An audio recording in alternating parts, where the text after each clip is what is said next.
Alrighty, and this is why we practice things. Hello, everybody. Welcome to our Session 1 stream. Starting off a little comically with a little error on my end. I apologize. I will begin where I was again. Thank you for catching my error there, you guys. The thunderous might of the waves crashing against the jagged bluffs of the coastline echoes the rhythm of Thresh's breath. The sea is relentless, unyielding in its war to wear down the rocky shoreline despite winning that battle day after day, the shore receding away bit by bit. And today was no different, except maybe in that the sea was remarkably violent this morning. The rage of a now tired storm emboldened the sea to climb higher up the cliffs, higher than any day previous.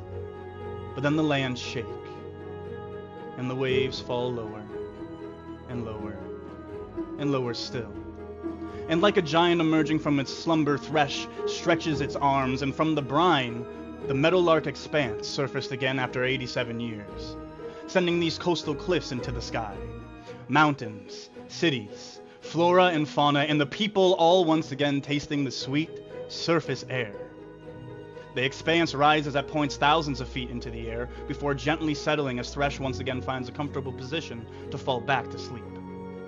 From the peaks of the Dashen Mountains, a colony of Eresh bats takes us further up as they make their journey to the floating continent above, a journey no other species on this planet makes. The elder bats and their young land at the base of the continent and burrow their way up, but the adult bats take us up and over the ledge to the floating oasis of Aerodwell. Its lands stretch out endlessly ahead of us, all watched over by the southern peaks of the Spine, a mountain range towering far in the distance. The Shadowlark, a dangerous cloud forest, takes up the vast majority of the land here in the southeastern region of Aerodwell called Lanique, and to the west, a narrow strip of land follows the edge of the continent, wedging out space for life between the edge and the beginning of the Shadowlark. This stretch of lands expands east along the edge, sporting several sky Yanomamin, trailing high into the atmosphere, collecting and channeling water from the clouds. And floating over the edge, over the surface, over everything, and at varying heights, covering just a small portion of the southeastern area, were the hovering hills. A series of hills, large rocks that remained held by Aerodwell's magic, but were not physically attached to the continent itself. And it's in the shadows of these hovering hills, unbeknownst to all, that an epic journey was about to begin. Welcome, everybody, to Aerodwell, Root and Stem.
Here we are.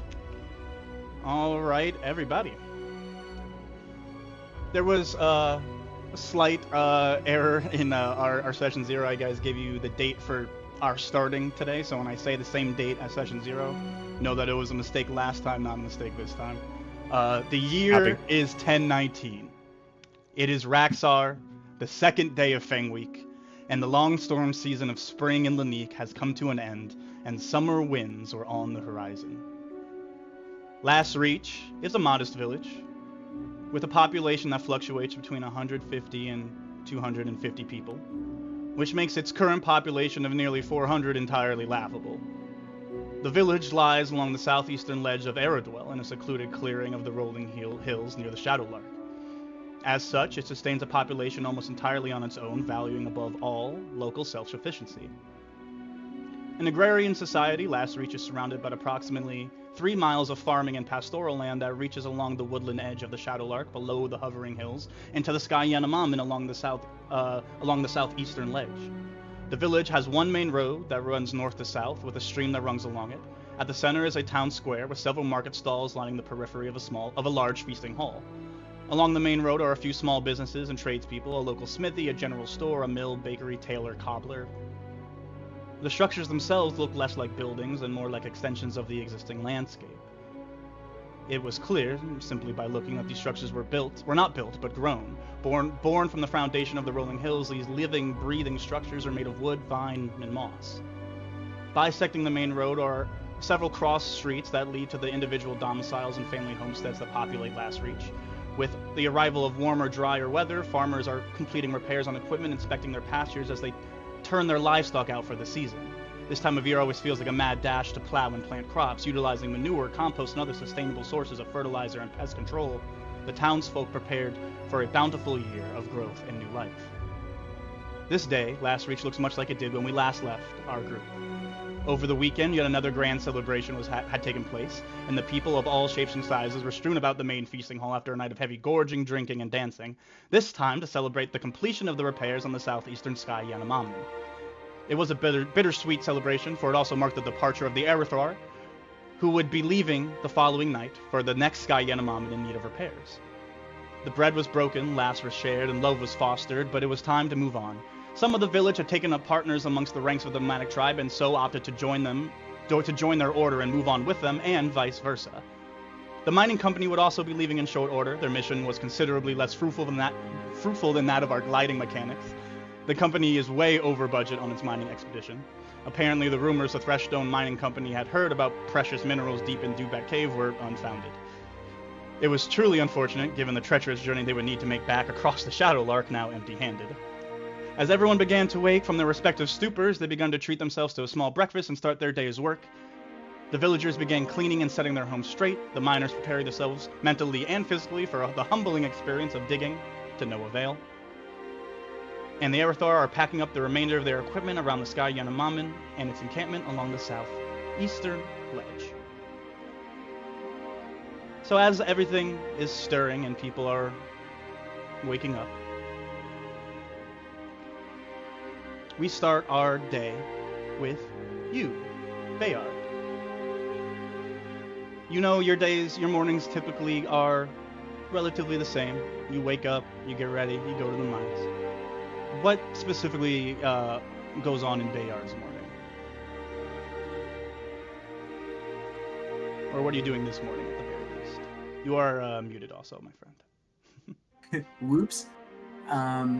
So Bayard kind of like, he kind of stirs awake in his little, like, whatever accommodations the mining company has procured for him. He, at the moment, only has his left arm. His prosthetic right arm is sitting right in the closest windowsill, just getting some light. And he kind of, like, stirs, stretches, like, shakes the sleep off, and then, like, he'll go to just, like, he'll grab his arm, set it up, like, strap it on however he needs to, and then, like, stretch his fingers out and start, like, going about getting ready for the day.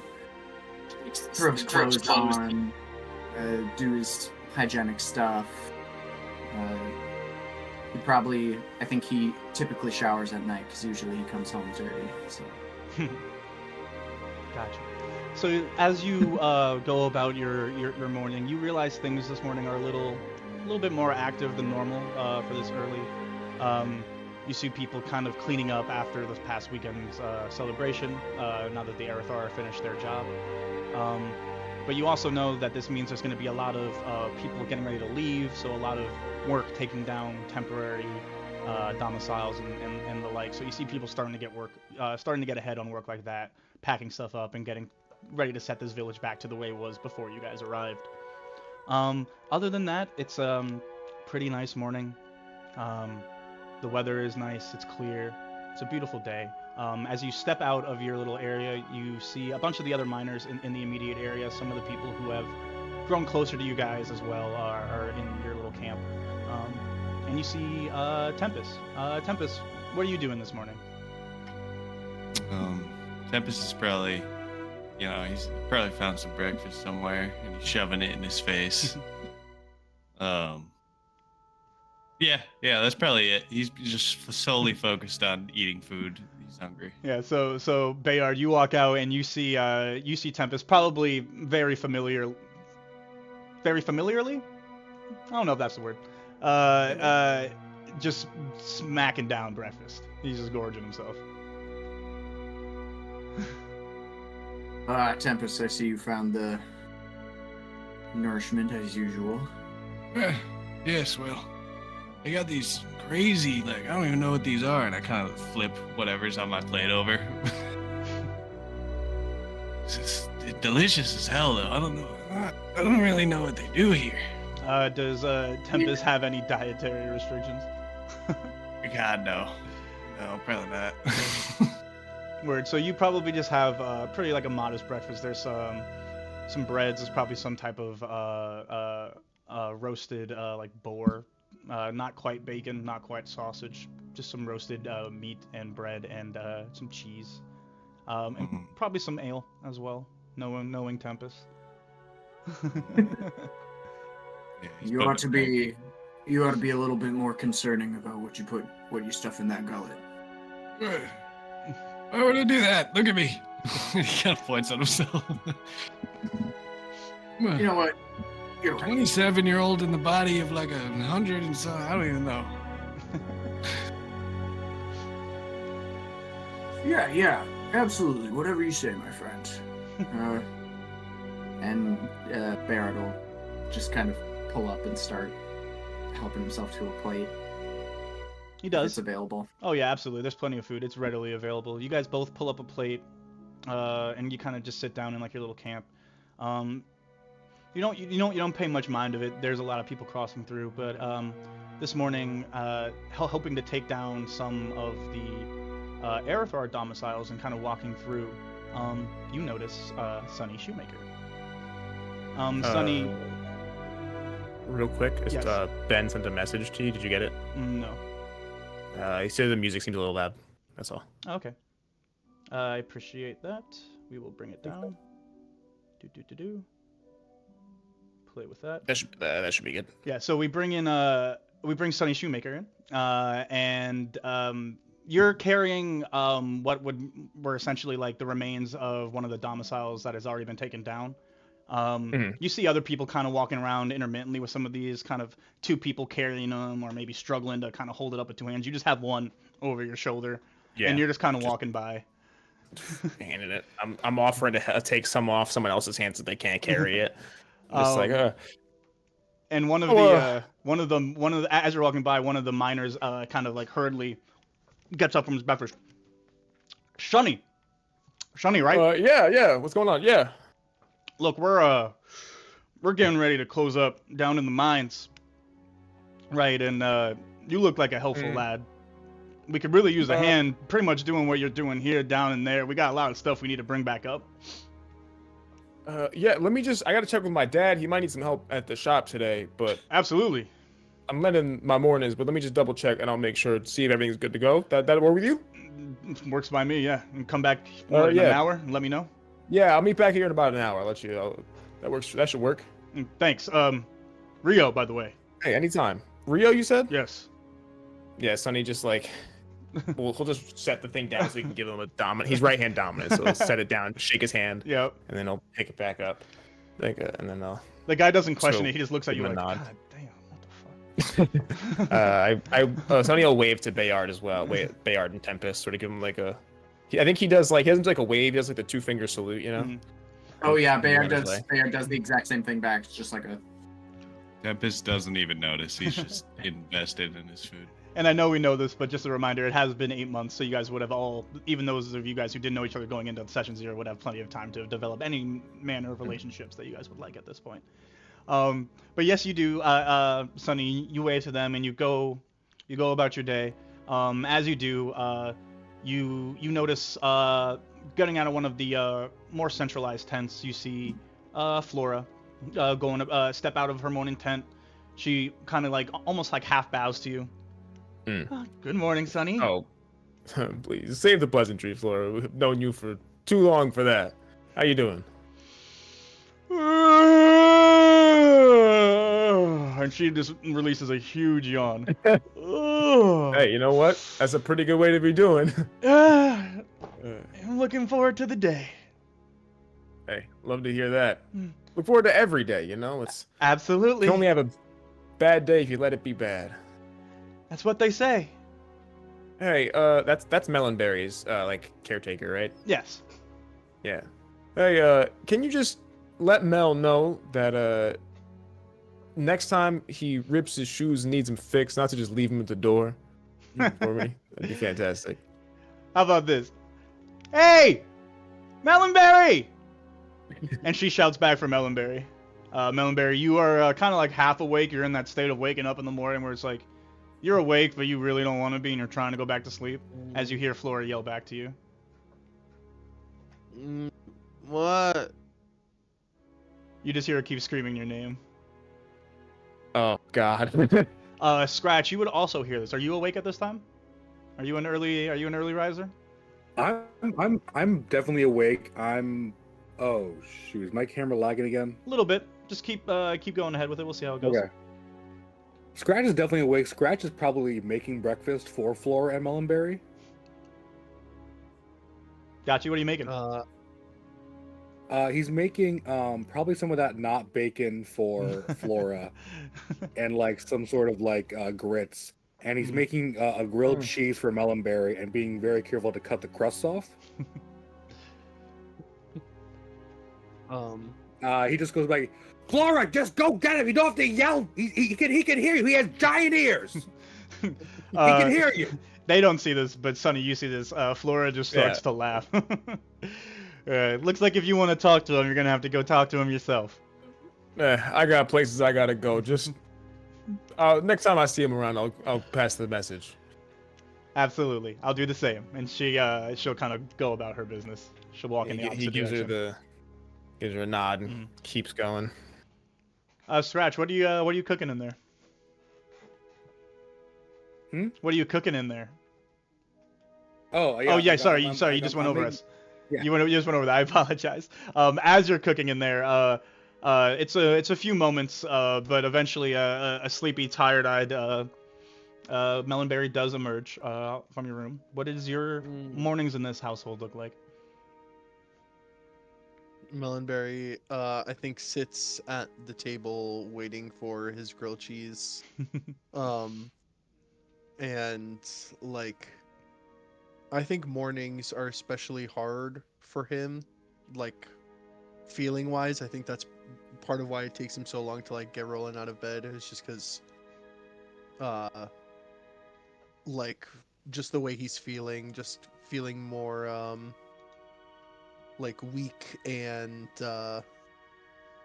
kind of harder to breathe. But as he kind of like gets going in the morning, he feels a little better, especially I think when he gets some food in his stomach. So he sits a little impatiently for some grilled cheese. Yeah, so by the time you're out, it's more or less ready, so you're not waiting for too long before he puts it down in front of you. I imagine that Flora has orc-size furniture. Yes, she's done her best over the years to acquire as much as she can from others. So there's like some odd, like the key elements that you would need, there's stuff in your side, but there are some odd places where it's like, all right, this bowl is way too big. I just imagine if she has like a high chair for a Scratch. I'm sitting, I feel like I'm sitting on a booster seat on my book.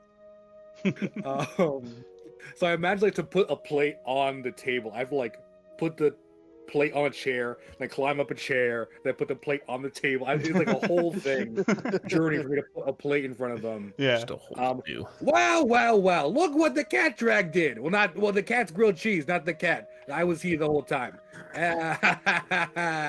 Oh, look at you.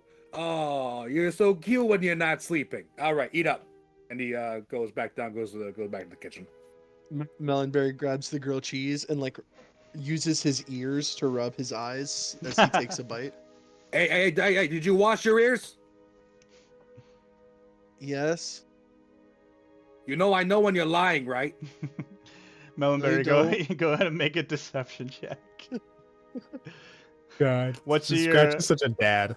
Scratch? You can either roll for insight or just give me your passive, whatever you feel like. I'll give you my passive insight. It's 13. Got you. I got a 19. Oh, son of a bitch. Melonberry is really good at lying. Okay, if you say so, I have no reason not to trust you, kid. Melonberry, now feeling incredibly guilty, does sneak over to the sink and wash his ears and hands. Oh, purely by coincidence, I bet. Nothing to do with what I said earlier. No problem. Yeah, no, I just, I just touched my eyes, so. Oh, yeah. Yeah, could you tell Flora her food's ready too? Okay. And he kind of like takes the grilled cheese in his hand and just like kind of starts scarfing it down. And like as he gets to the door with a full mouth, he's just like, Talk with your mouth full. How many times I gotta tell you? You do, and you kind of start talking before you even leave the house. So by the time you walk out the door, you're just kind of spraying crumbs, just over anything that's there. And they kind of just just sweeped. And they kind of just all kind of scatter, and some hit the feet of a passerby, who the unlucky passerby, of course, being Mark Kinsuri.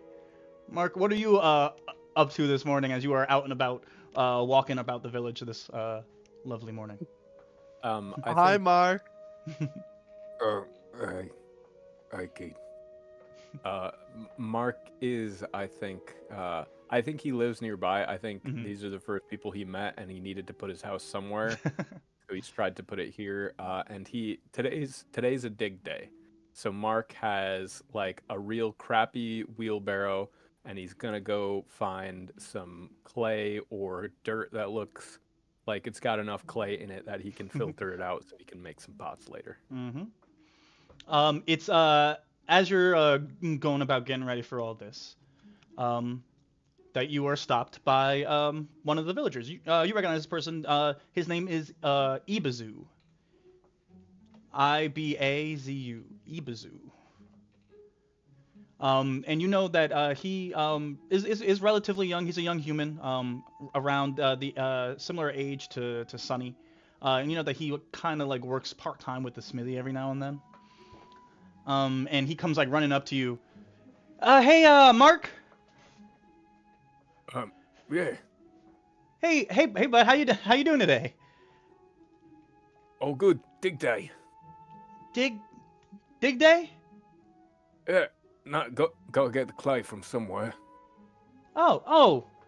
Yeah, I mean, I guess that makes sense. I guess I never thought about you digging it. I mean, if I was one of those ritzy-ditzy ones, I'd pay someone else to do it, but, gotta start somewhere, right? Right, and I guess that would explain the nail. Never mind that. It's actually funny you mentioned that. I just wanted to ask, honestly, if I could get a piece from you, if you don't mind. A piece of what? Do you do, like, busts of people? Oh. I mean, Could you? Yeah, absolutely, yeah. I do busts, yeah. Oh, okay. Of whom?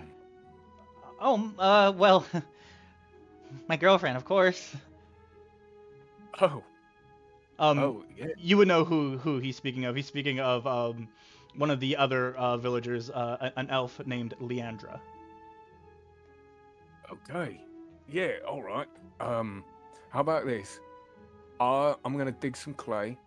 I'm gonna go find Leandra, all surreptitious like, get a good look at her, and then when I get home, I'll start right on the bust. Right. Surreptitious like. Real. She won't know I'm there.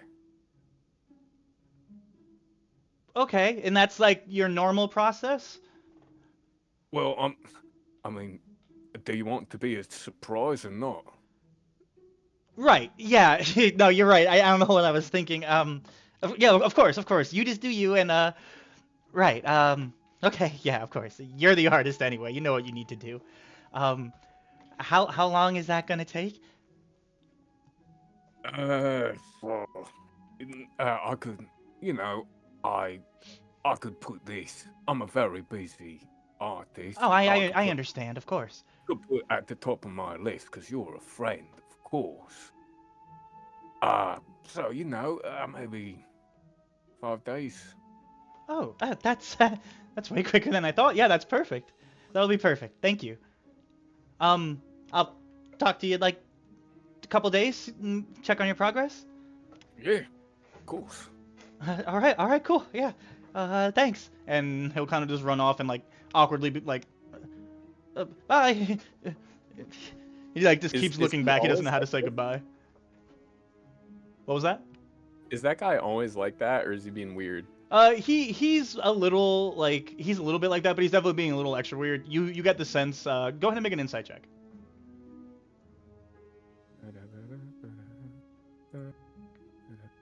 Oh, fuck.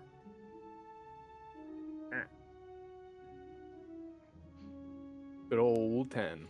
Yeah. So you would know. It's a new relationship he has with Leandra, and he seems a little romantically fluttered.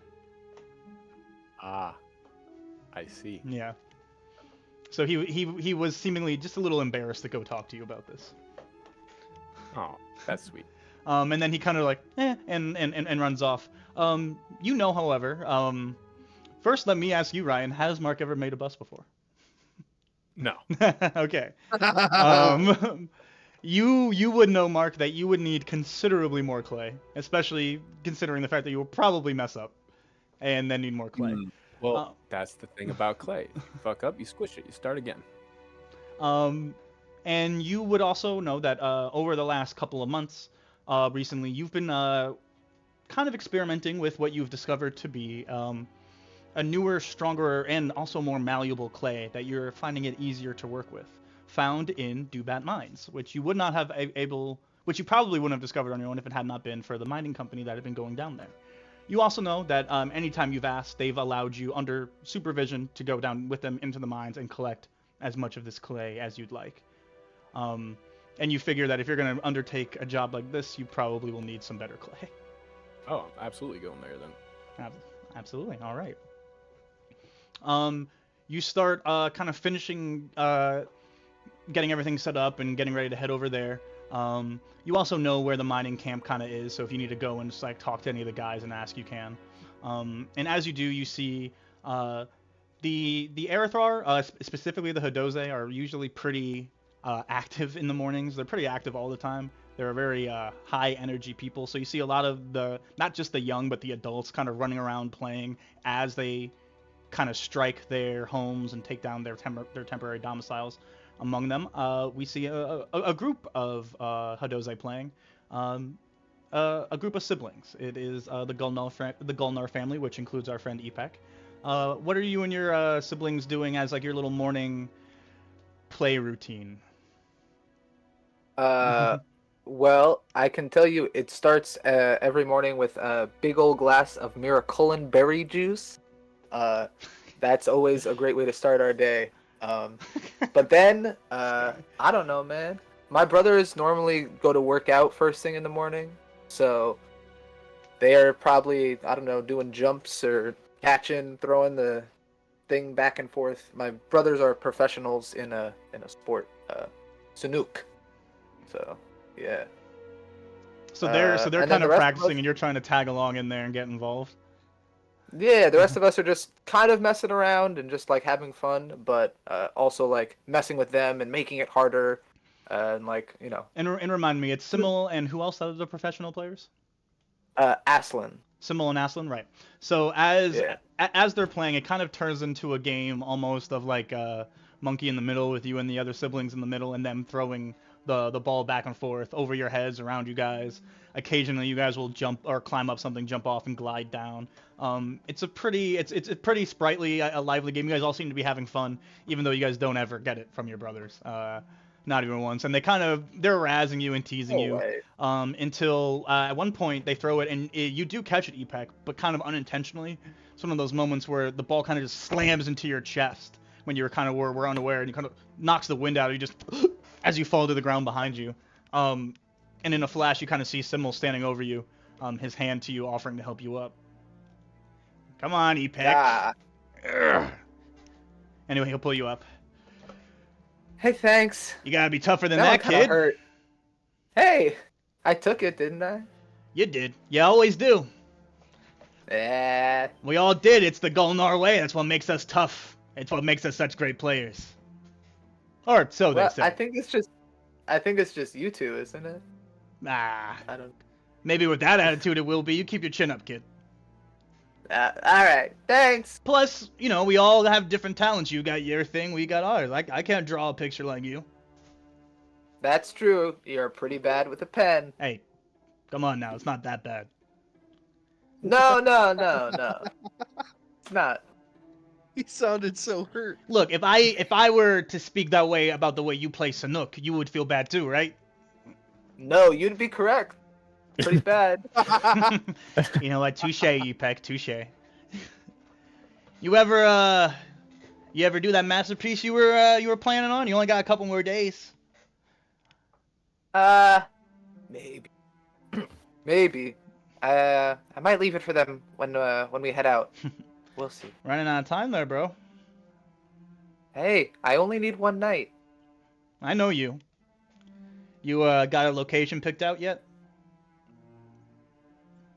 Yeah. All right. I might have heard something if you're interested. You might have heard something? I might have. Well, I'm always open to new suggestions.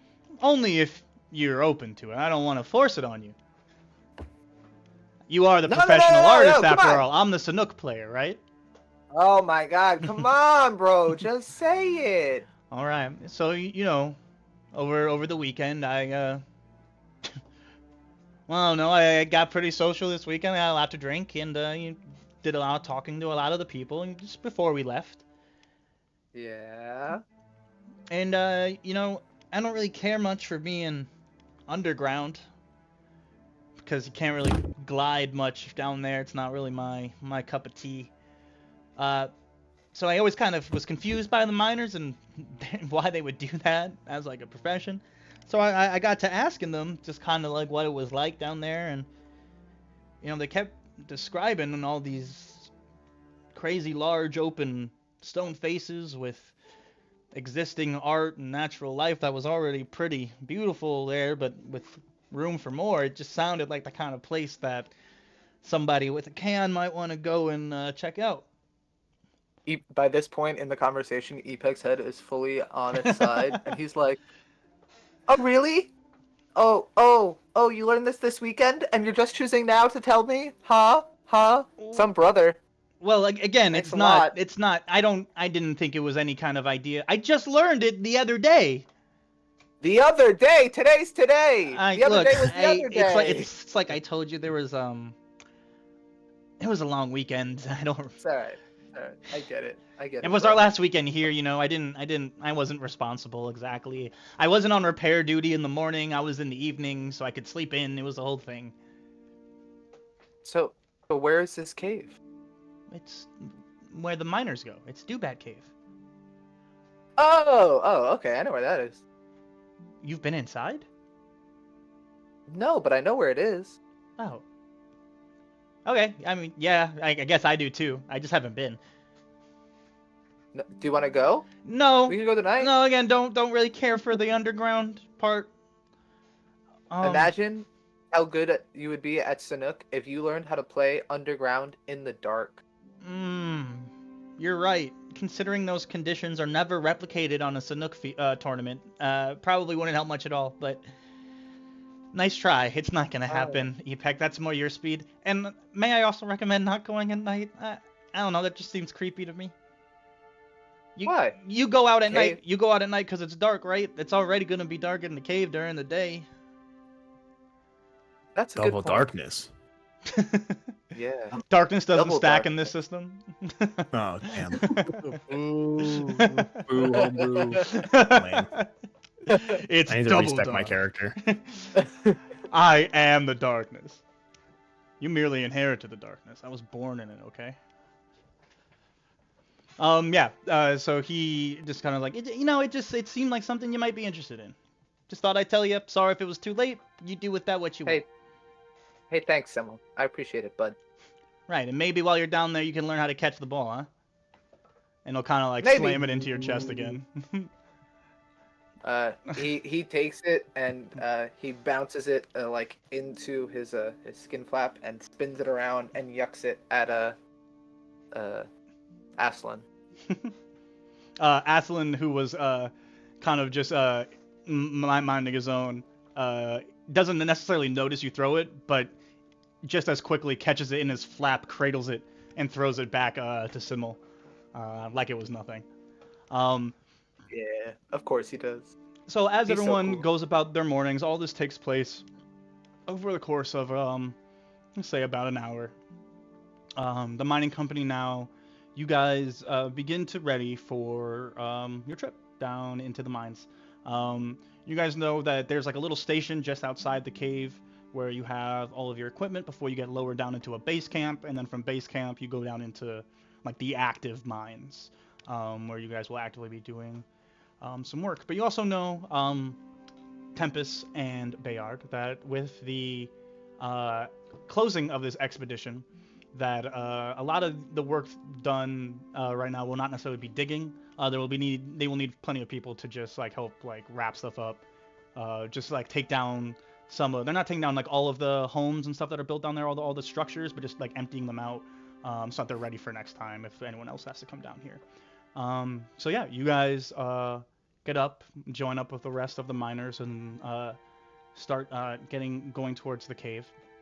It's at this point, Mark, everybody for that matter, Sunny, Mark, and Epek in particular, you guys notice the mining company getting ready to head towards the mines. Has it been an hour? Yes, it's been roughly an hour. I word. So yeah, as long as I don't have anything I have to do it at the shop today for my dad, then I'm ready to go help them. Yeah. So once you're unload their mining done, stuff. kind of putting stuff down, you stop by at home, and you see your dad. He's like kind of not busy, but doing busy work cleaning up the shop. He's got a cup of brown potion in his hand, and he's just kind of sipping it. Hey, Bob. Sonny. Listen.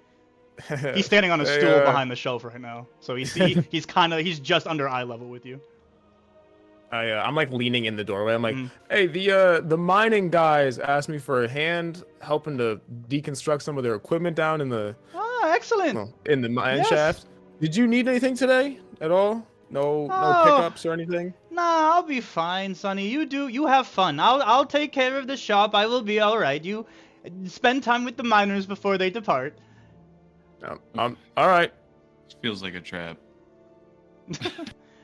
I'm sure they could use a strapping lad like you anyway. Everyone could always use your help, Sonny. Hey, no. You better tell him you goddamn love him. Son. Hey, you're telling me. You're telling me, Dad. Hey, I'm happy to help, though. Make sure you Hey, don't stretch yourself too thin, all right, bud? I won't. Love you, Pops. I love you too, And Sonny. He does like the double pat on the door frame as Yep. he leaves. Your dad is fully aware of what that pat feels like on his actual back. So even though Yeah. you're not near him and he does a door frame, he still kind of like stiffens up, like, oh, okay, bye, have a good one. You have That's certainly, funny. especially in your youth, hurt your dad a few too many Yeah. times by your own accord, just trying to give him hugs or something. No one knows the pain it took to get this gentle. So yeah, you check in at home and you are given the thumbs up in the clear to go help them the mining company. All right, word, perfect. I'm definitely heading over to help them out. Yep. Yeah. As you get back, you just see Tempest, like doing some real long stretches, you know, like his robe kind of comes up to his knees. He's kind of reaching so far, getting down into it. So There we go. doing those stretching things again. Well, you gotta stay limber, you know. I don't. I honestly, I've never once had to stretch a day in my life. So Well, Must be nice. it'll catch up to you. Gotta stay limber. well, my dad says the same thing, but I'm not a gnome, so I don't know how the musculature works between the two different species. What are you actually? I'm a human, but I have like golden eyes. Bro, you can't just ask someone that. Yeah, this is come on. You have golden eyes? He has golden Uh, eyes. Yeah, I have golden eyes. On N64? Come on, Bro, James you're- Bond. On I can't N64. I can't believe we're asking people what they are in the year 1019, bro. Come on. What are you doing? What are you doing? You're mad You're woke, 1019. Listen, go woke or go broke. All right. Mark, as the mining company is collecting and getting ready to see, you see them start to head out. If you were to try to collect some clay, with supervision, now would be the time. Hey, gentlemen, do you mind if I follow you and grab some clay? A couple of the guys at the back look to you and kind of go, huh? I don't know. They all seem to be unbothered. One of the miners kind of like holds back and says, "Yeah, of course, Mark. Come on. You're always more than welcome." Appreciate it. And he doesn't wait up for you. He just kind of turns back to the group and it just expects you to follow. You also notice on this day, Sunny is walking with them as well. Epek, are you following this group in any way? Yeah, I will stroll to like blend into the crowd. I'm not like trying to be sneaky. I'm just Right. trying to be hidden amongst the people. Yeah, so for now we're still in the immediate village. That is plenty easy enough. Eventually, you'll have to go just on the outskirts of the village to get to the caves, and at that point, if you're not trying to be sneaky, they'll be like, okay, I mean, this guy's coming with us, I guess. Yeah. As all this is going down, Melonberry Scratch, you guys are finishing up your breakfast, and Flora's getting ready. She's cleaning up her face. And getting ready to head out now officially to go about a day's work. She kind of stops at the front door, looks back to you both, and just goes, "Thanks for another good morning, you guys." You're welcome. Yeah, you too. Don't be so unsure. It's a good morning, no? Did you guys not? Did you ruin breakfast in your opinion? It was good to me, I promise. I just, I mean, I don't see what different this morning is as opposed to any other morning. I'm sure it's fine. It's exactly the same as all the rest, and they've all been great with you guys. You know what? That's sure. Scratch, Huh? maybe one day we'll break through and we'll have that moment, me and you, huh? Yeah. Well, you take care, you guys. You know I love you. I'm just busting your chops. You guys take care, all right? On your way home, Flora, on your way home, can you get some more custard apples? Yeah, I think I can pick some up. Why? What you want them for? Okay. Just to snack on? Yeah. All right. Well, you keep your head out of that book, and I'll get you some custard apples. All right? Okay. All right. Take care, guys. Love you. And she'll go to dip out of the house. Scratch says under his breath, I love you too. And it's at this moment, Melonberry, it's not like a vibration, but almost like the feeling and like the noise a coin makes when it's starting to fall. But deeper and more solid and coming from the book. It's a feeling you're familiar with. It means someone wants to talk. What? Yeah. I just I think I turn to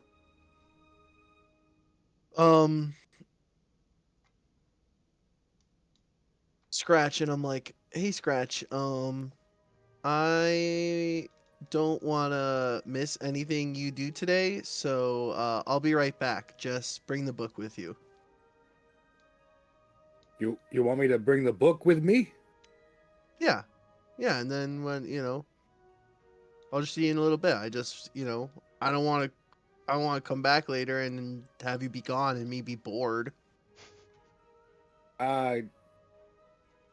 Sure, kid. As soon as he says sure, snap my fingers and I jump in the book. What does that look like? I never get used to that. Describe what that looks like for us. I think I as soon as I snap my fingers, the book is kind of like always sitting on my back in backpack form with a latch kind of holding it shut. And I think as I snap my fingers, the latch flies open, the book flies open, and as the pages kind of unfurl, like a tornado forms from the pages and just goes up, around, and engulfs Melonberry until the book flies open, splattered open on the ground. And so the book does. It now lays on the floor of your home open, and you are gone. You are now inside the pages of Touch the Sky, the name of your book. You find yourself, you're very familiar. This is not your first time inside the book. You're familiar with this place. So you know where you are. You know generally what is going on. But you find yourself in the air and climbing higher and higher on the back of a magic carpet. And riding on this magic carpet is a human.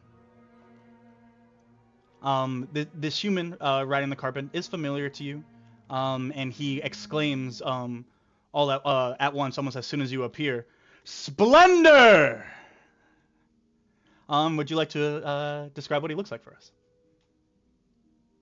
Yeah, Splendor is a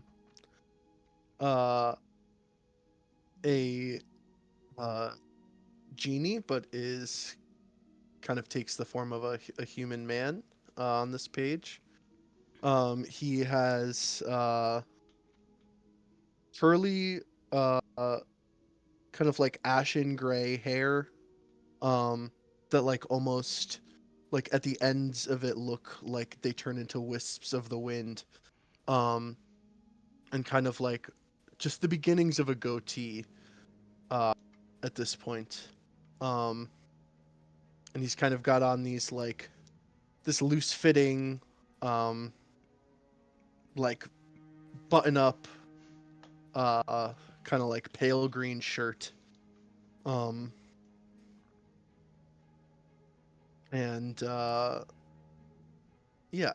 Yeah, so at the moment, Splendor is lying basically prone on this carpet, holding prone on his belly, holding onto the edges. And in this moment that you appear, he kind of looks startled all at once and looks back to you. Oh, does a double take. What the frax? Oh, kind of laughs. It's just you, kid. Gave me a fright. Hi, Splendor. How are we today, Melonberry? We're doing good. I haven't really done anything yet today. I just had breakfast. And I think Scratch has the book right now. And you'd be used to this sensation as you are flying and climbing. You feel the wind whipping against your face, like you are moving so fast, but you don't really feel like you're moving much. It feels like a dream, almost how in our world where we dream and you feel like you're running, but you're making no progress. But you can feel yourself running. You feel the carpet flying, and you do feel yourself going higher, but you don't feel yourself moving in space. Okay. Well, Scratch has always been a good, or at least trustworthy protector of the book while you were here. So good to hear it's still in good, safe hands. How have you been? Well, as you can see, I've called you. I've got some more news to share as I do. Always looking out for each other, aren't we? I've asked you to bring me things in the past, and well, I need you to again, but this time with a certain urgency, if you wouldn't mind. Sure. Well, I mean, whatever I can get for you. Right. I appreciate how eager you are to help, Melonberry. I would suggest, however, you don't do this task on your own. Maybe have someone come with you, perhaps Scratch even. Someone you trust. Okay.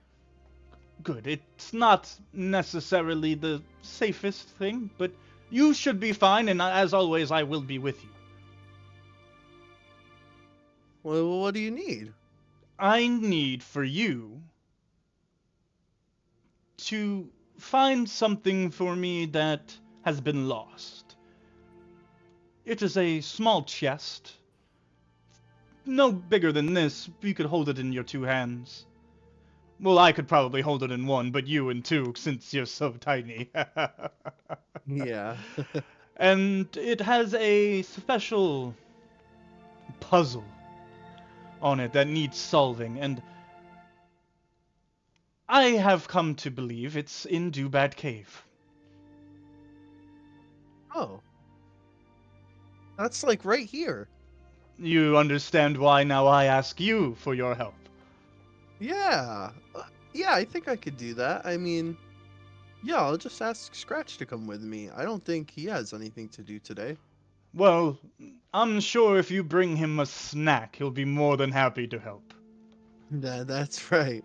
And as more than capable that I'm sure Scratch is, it's my understanding from what you've told me you have professionals with you. People who are used to the mines. Well, yeah, maybe they're going. I think they're going in today. At some point. Right, and I would recommend that maybe you and Scratch look for some extra supervision. It might, again, be... There are some drops and some ladders that a young fellow like yourself might have a hard time climbing up and down. Okay. Yeah, that sounds good. Excellent, my friend, excellent. I knew I could count on you, Melonberry. You are quite the astute young fellow. Melonberry kind of like beams from like cheek to cheek. It's like I've always said, you are destined for great things. Oh, you don't mean that. I do, I mean it with every fiber of my being. I am merely happy and humbled to be here on your journey. Well, let me go ask Scratch, and we'll go try and find the miners and catch up with them. Excellent, excellent. And remember, Melonberry, be very careful once you find the chest. It is very important. Okay. Yeah. I'll bring it right back. I think I have to wait until tomorrow to bring it to you, but that's okay. Right, I understand our meetings are only happen in passing. So tomorrow then, my friend. Yeah, I'll talk to you tomorrow. And Melonberry, it's as he says, tomorrow then, my friend. Then you get a similar sensation, something you're used to feeling on this page in particular. You've noticed usually it happens towards the end of your allotted time in the book. You get a sense of ease that kind of washes over you. And you get like a sense of calm, and you feel so much better than you usually do. And all at once, Splendor's disposition changes drastically. Oh, that's not good for me, kid. You better get out of here. Looks like a storm's coming. And you look up ahead and you see the formation of a huge thunderstorm. And in the center of it, a giant twister. A tornado begins to form, and right before it touches ground, you are zipped out of the book. And you come out of the book, Scratch. Scratch, what have you been up to in the meantime, while he was in the book? I think he overheard Sonny mention Melonberry shoes, so he like dragged the book unwillingly, I but forgot happily. it's like still really big for you too. Yeah, so he like drags the book. He looks around, sees that everyone's gone. He's like, no one to carry it for me. So he keeps dragging the book to the shoemakers. Go see my dad. He's like, the things I do for this freaking kid. And he's like trying to get Melonberry's shoes back from Sonny's dad. I just want to say, Scratch needs like a world's best cat dad shirt or something like that. Like he's just eternally a father. Is it like Sonny? Is it like a counter and stuff? I think it's like house. It's half house, half like there's like a shed attached to the house, and that is the where the shoes are made. It's like a little shed with a bunch of cobbling stuff in it. And that's what's your dad's name again? My dad's name is Tonin. Tonon. Ton. How do I spell this again? Tonan. That's correct. Tonin. Tony. Fucking. And he's just like, Hey, I Scratch. I thought we'd been over this. That's not my name. yeah, whatever, Tony. Melonberry dropped some shoes here to fix. The kid's growing. You know, what can I say? He grew right out of them. Big old fluffy toes. Heard you fixed them. Just want to bring it back for when the kid gets back. That I did. Here you go. And I recognized he is growing. He's a growing boy. So I got you another pair, couple sizes up. So that way, when he outgrows these ones, you have something to move up to. Really appreciate that. Gonna have to come back for them. As you can see, I have my hands full. Right.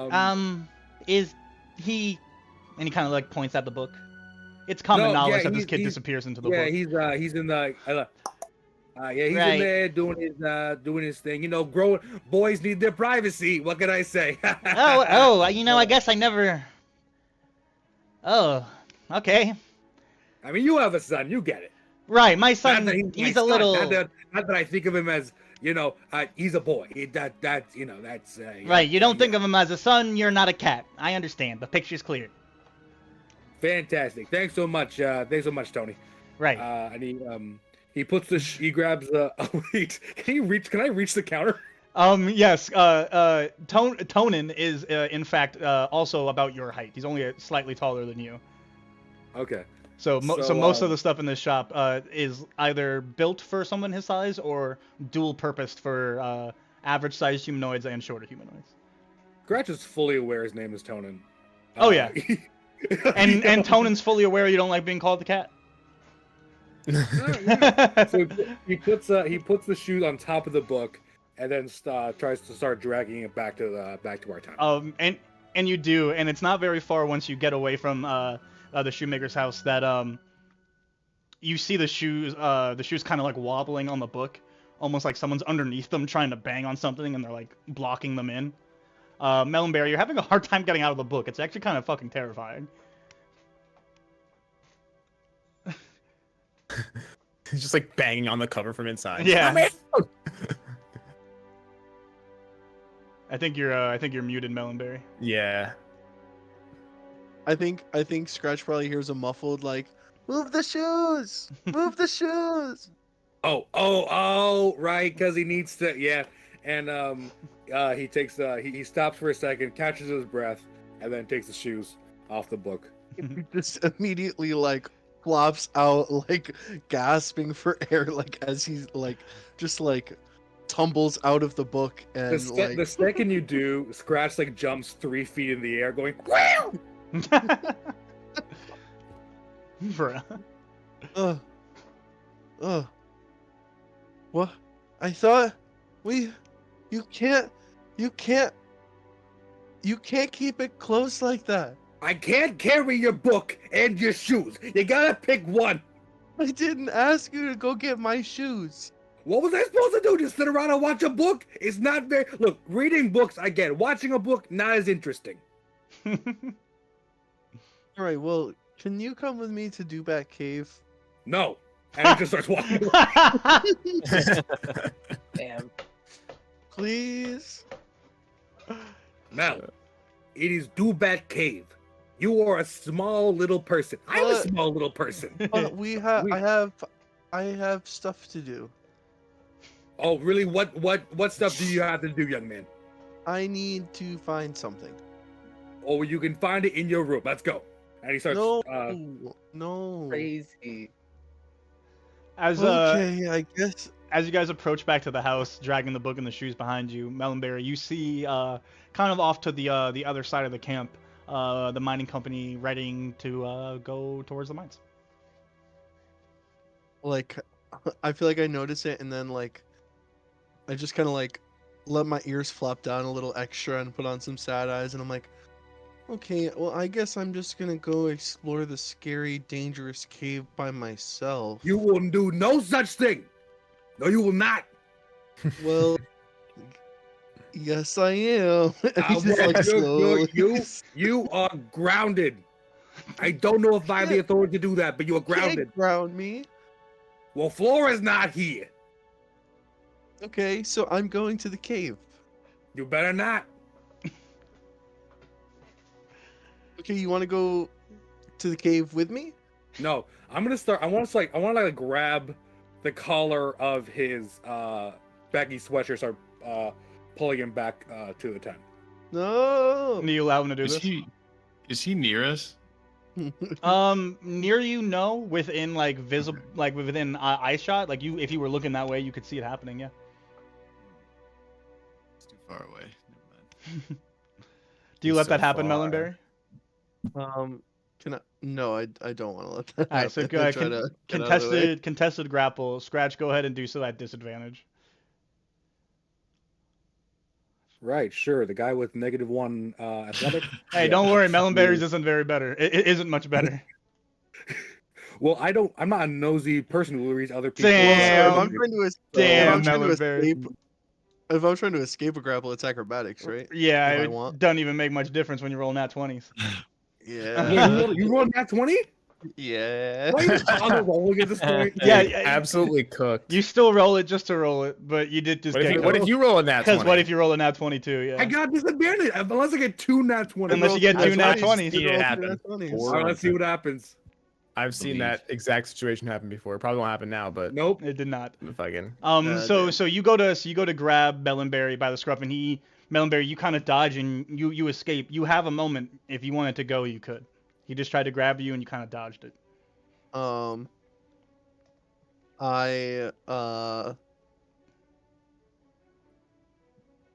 Yeah, I make a run for it. I say, I'm going to the cave. And I just start hopping away. Do you have your book with you though? Yeah, I feel like I put it back on my back now. Okay. All right. I'm gonna go after him. I'm going after this kid. So yeah, what is your guys' movement speed? Are you both 25, or is one of you at 30? I'm at 30. I'm at 30 as well. Right. So you guys both are pacing each other. No one's outrunning the other. Are you guys vocalizing anything, or are you guys just silently chasing? I'm definitely like, you get back, you little ice. Oh, We're going to the you are cave. in so We're much going to the trouble. cave. We're going to the cave. So many people as you run by just kind of look at you and like roll their eyes. Eventually, the mining party and everyone involved, you hear what is recognizably Melonberry's voice getting louder, running towards you. We're going to the cave. We're going to the cave. We're going to the cave. And you see Scratch running behind him just frantically. I think Sonny turns around and just goes, Mel? Mel, you're too old to go to you're too young to go to the cave. You're too old. No, I want to go to the cave. For the very first time, I agree with Sonny. You know what? Nah, you're old enough. I'll look after you. Come on. I'm gonna pick Melonberry up so he's out of Scratch's reach and put him on my shoulder, Oh, and then just hell like yeah. carry him to the cave. I start climbing up Sonny. I think Sonny would grab you and then do this thing where he like holds you out here by like your shirt. Yep. He does By the the, whole- the scruff of your neck. Yeah. Yeah, not you even by can the come shirt, just too by if the you neck. want. Yeah. Sonny, Melonberry, it is too dangerous for you to go do Bat Cave. It'll be fine. I'll look after him. Don't worry about it. Sonny, I Yeah, know it'll be you're a fine. very smart, capable guy. Everyone loves you. And there's Why- there's the miners. I don't know. They'll Everyone they'll loves help us. Am I close enough to like hear this interaction? At this point, going on? yes. At this point, yeah, absolutely. I'll walk over and I'll be like, if he needs an extra eye on him. All can right, keep because you you out. don't need a hand too, buddy. Hey, whoa, where's this hostility coming from, man? Oh boy. Tempest will stand next to Bayard. What's going on here? Oh, Sonny and tries Wink- not to Wink is laugh. gonna help That was a you. good one. Mel wants to go to the cave. Scratch Oh. doesn't want him to, but I Wait, think we're he going to can the handle it. cave? I'm going to the cave. We're going to the cave. We're going to the cave. We're going to the I cave. would also like Hey, to price I like in that this song. thing. Everybody wants to go to the cave. Do you guys? Do you guys? Well, Scratch, you all he's been got to the eyes cave on before? him. People, Yeah, I've been to the miners cave. Go to the cave. little bunny boys do not go to the cave because they're not mine. They are miners, but not miners. Hang on, wait. Exactly, he's a miner. He can come to the cave. But I imagine you know that. Pretty good explanation. How, Oy. how old are you, Scratch? He's old. I see. Dustin, Dustin you're randomly muted. I don't believe he was Sorry, speaking sorry. voice. Someone asked me who I was arguing with. Mom, play the game. Mom, I'm playing the game. We're online. I can't pause it. Get the fuck out of here! We're playing Dungeons and Dragons. That's God, that's my hilarious. my worst nightmare come true. Like that one whitest kid And I'm in my basement too. It's not. Don't I'm worry. Not in the- Yeah. Don't worry, Dustin. At least it's not online for everyone to see. Yeah, no one will know. That's okay. Um, My mom just texted me. I had to explain to her I couldn't call because I was playing Dungeons and Dragons. So Hey, my girlfriend is asleep like 10 feet away from me right now, just passed out with the stream open. So Hey, active she's still viewer. having- Active Yeah. viewer. yeah, she a real one. She a real one. Concurrent view time going up. Alright, but yes, you guys are caught up to the mining party. Melonberry, you can't. I'm gonna. It's dangerous. Hey, Scratch, Scratch. I think you've been outvoted on this one, my friend. Why? We'll Why take are care any of it. of you involved? Why are any of you involved in what happens to him? We're gonna keep Well. Melonberry safe. yeah, I Yeah, am yeah. like, And I want to go. you know, I've done some crazy I'm stuff. still holding Scratch at this point. Like he's up at eye level with everyone for the first time in his life. I'm like I'm moving him to face whoever he's talking to. Like, There you go. oh my god, I got There you, you go. buddy. Scratch, like, oh.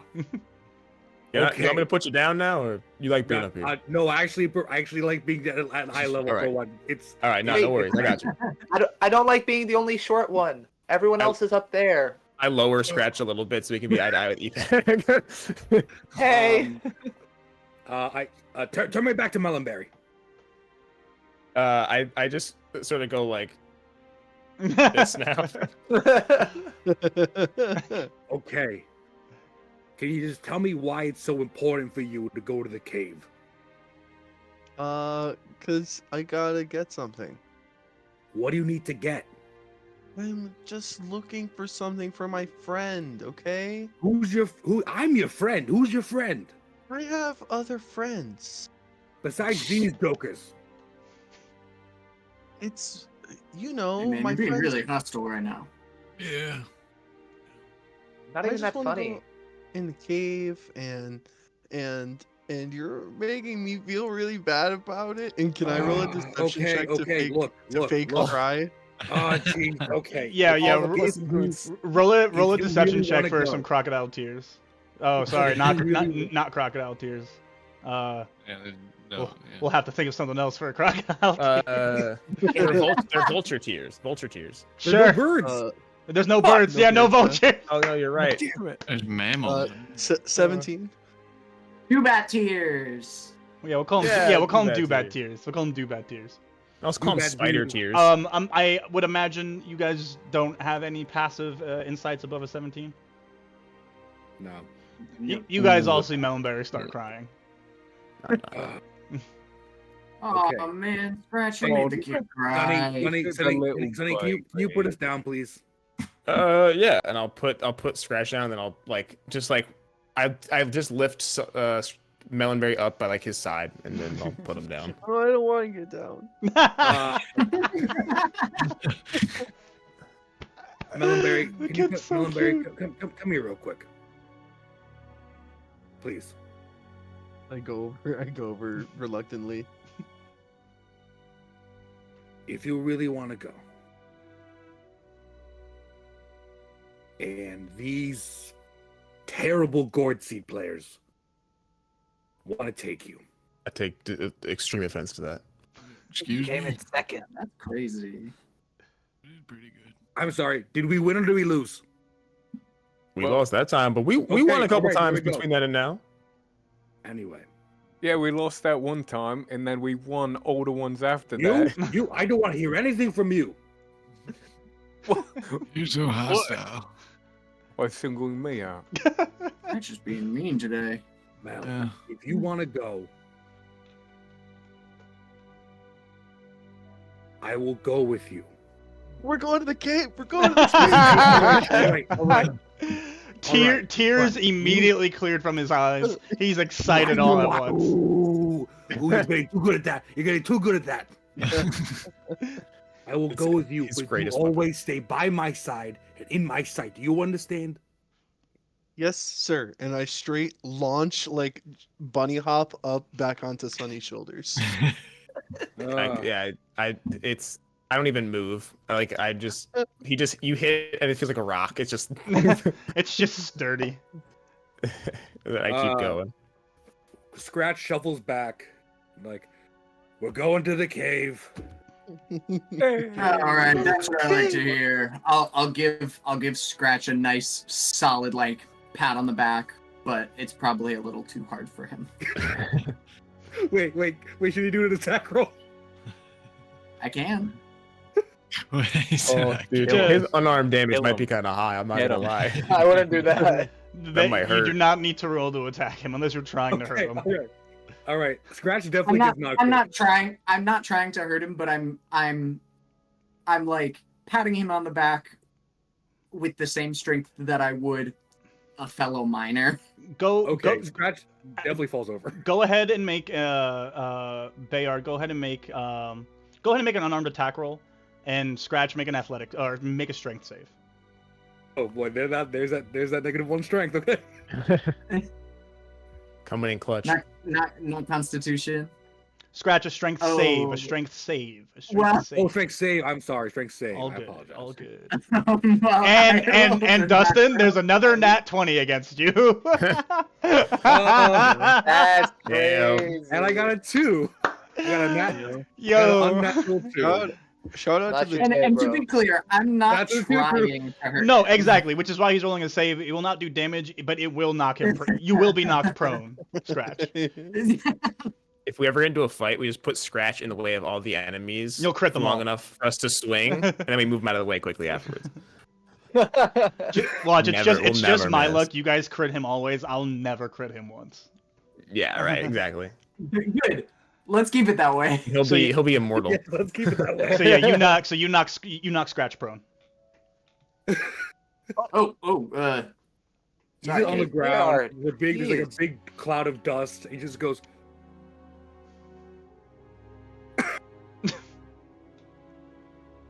I'll bend down and help hoist him up.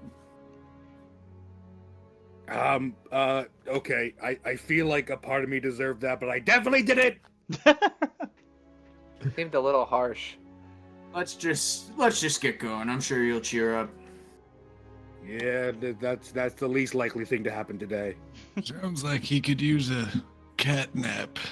What'd you call me? I think Sonny gut bust laughs at that. That's the funniest thing he's ever heard. Scratch jumps at Tempest. I look at Tempest and I'm like, funny, but not the right time. You jump at Tempest with what intent? Scratch. Give him a kiss. Give him a kiss. Scratch. Well, yeah, I said you jump at Tempest with what intent? Oh, to like intimidate, but I'm not gonna like actually hurt him. All right, so go ahead and make an intimidation roll. Okay. Better hope you don't pass this. Oh no. What does it have to pass? What? Okay. What is it up against? Just make a general charisma for me. Just a general charisma. 17. General charisma. Shout out to that show that went off there like years ago. 17. Yeah. So you're not scared. It's a cat. What's it gonna do to you? I kind of look down at him and I go, What are you doing? What'd you call me? A cat. He doesn't Hey. like that. Scratch, here, have some Miraculin juice. It'll help calm you down a little bit. Colinberry? Miraculin. Oh, I thought you said it has some of your Colinberry juice. I'm like, bro. Hey, Hey, yo. berry. It's all good. I don't want any Colinberry. I want none of that. Ew. Is it in a glass or is Chocolatey. it in like a pouch or what is it in? It's in like a rucksack. Okay. like a canteen. Yeah, kind of. But it's like made of like probably animal skin or hide, something. When I Well, furry. Scratch grabs it and yeah, tries to- and- Scratch when you after I said that you kind of saw Tempest's eyes like almost like electricity pass between his iris, just like a little green electric right across both of his eyes as he's like, I called you a cat. Sorry, I called you a cat. What happened to your voice just now? It's And then the electricity. I don't like you. Alopecia. it comes. What? Alopecia. Alopecia? Don't let Will. Said the first thing that came Don't let into Will mind. Smith hear you talking about that. How old are you anyway? 27. I What? just don't think you're telling the truth. That's no way. He's lying to us. Why would I lie? Look me in the face. Am I lying? I mean, you have a lot I'm of looking hair you there. really It's kinda deeply in the hard face. to look you in the face. Like, I want to do a what would it be, a insight check or perception check on him? It would be insight, contested by either deception or persuasion, depending on whether or not you're being honest, Brian. And Brian, you have advantage on that. Okay. Why do I roll? Scratch rolls terribly. Scratch has great stats and rolls terribly. Characters are cursed, man. Yeah, that's your life. I got 6, Brian. So I got a 16 with advantage. Yeah, I mean, that seems about right. He seems to believe he's 27. oh yeah, this guy's a real child prodigy. This guy. Well, I am a prodigy. No, that's what I said. That's Scratch, Like- does that mean you're older than the old guy?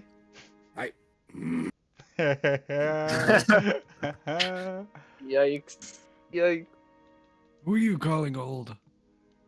You wrinkles. I'm not old. I'm 27. How many times do I have to say it? Well, you do look old. At least one more time. What, Did something happen to you?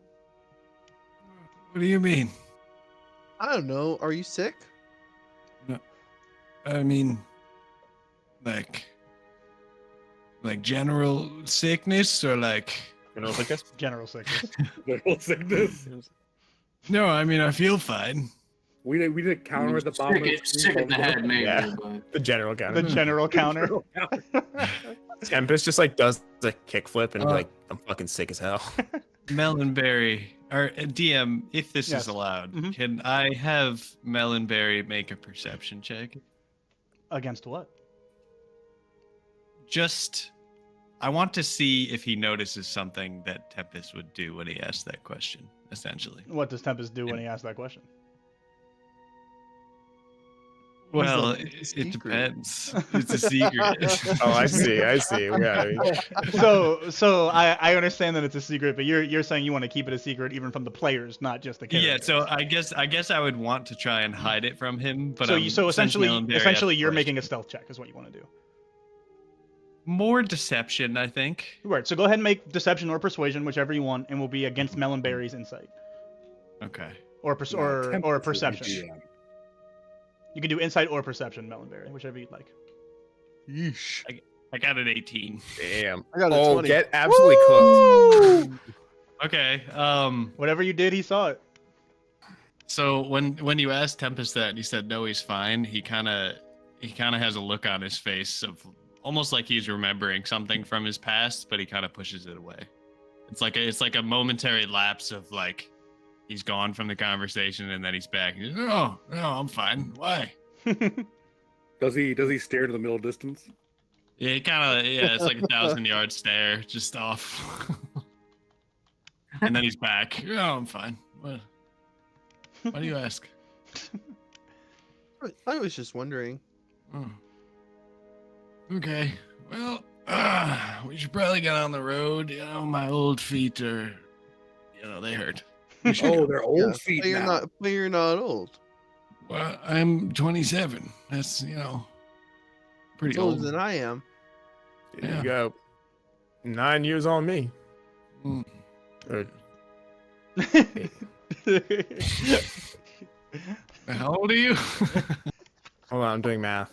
As someone who's Yeah, in real 9 life, years. who's in real life 28, my Sounds 27-year-old are also old. So Oh no, I'm 19. So you got 8 years on me. And Tempest just kind of trails off, and he just starts rambling, like fucking. Oh, look at me. Yeah. People will just probably notice him, like, kind of just, talking about random stuff that's been happening, not necessarily to anybody. Bayard's probably used to this. He's just, oh yeah, last week I went down this. He's just kind of mumbling. Mhm. And he How does. how close are we to the mines? It's not too far off. It's maybe just like a 10, Okay, 15 cool. minute walk from the village. Sick. Until you get to the entrance of the cave, at least. Oh, Yeah. Before we leave, Mhm. can I have asked Melonberry to leave Flora a note? You could have asked. You, based off of our timeline, wouldn't have had time to run back and put it back yet, Understood. because you guys are still carrying the shoes in the book with you, as far as I understand. You guys have not stopped back at Oh, home. I would imagine I don't have the shoes. So you just left them then when you started chasing Melonberry. Oh, the second he started running, I started running after. Right. So there's just a pair of shoes, just kind of they're just outside the shoemaker's house. Literally, Tonin saw all that happen and just goes, he'll come back another day. And then he has to go and pick up the shoes, which are very big even for him. And so you see him lugging these shoes, and he just goes, okay. And he brings them back inside. So no, you would not have had time to drop a note back off at home. Okay. And you guys, Chariot awaits. Tap the wheelbarrow. yeah, you guys, most people are kind of just walking in without anything, but you see Mark with a full wheelbarrow, just like fully ready to go with his own stuff from home. Did you say wheelbarrow? Wheelbarrow. Mark, what is all this stuff? Wheelbarrow. Isn't it wheelbarrow? Yeah, it's like Tupperware. I don't know. Some people just say shit dumb. I'm one of those guys. Mark, No, what is wheelbarrow this sounds thing? cool. Wheelbarrow sounds cool, but it is wheelbarrow.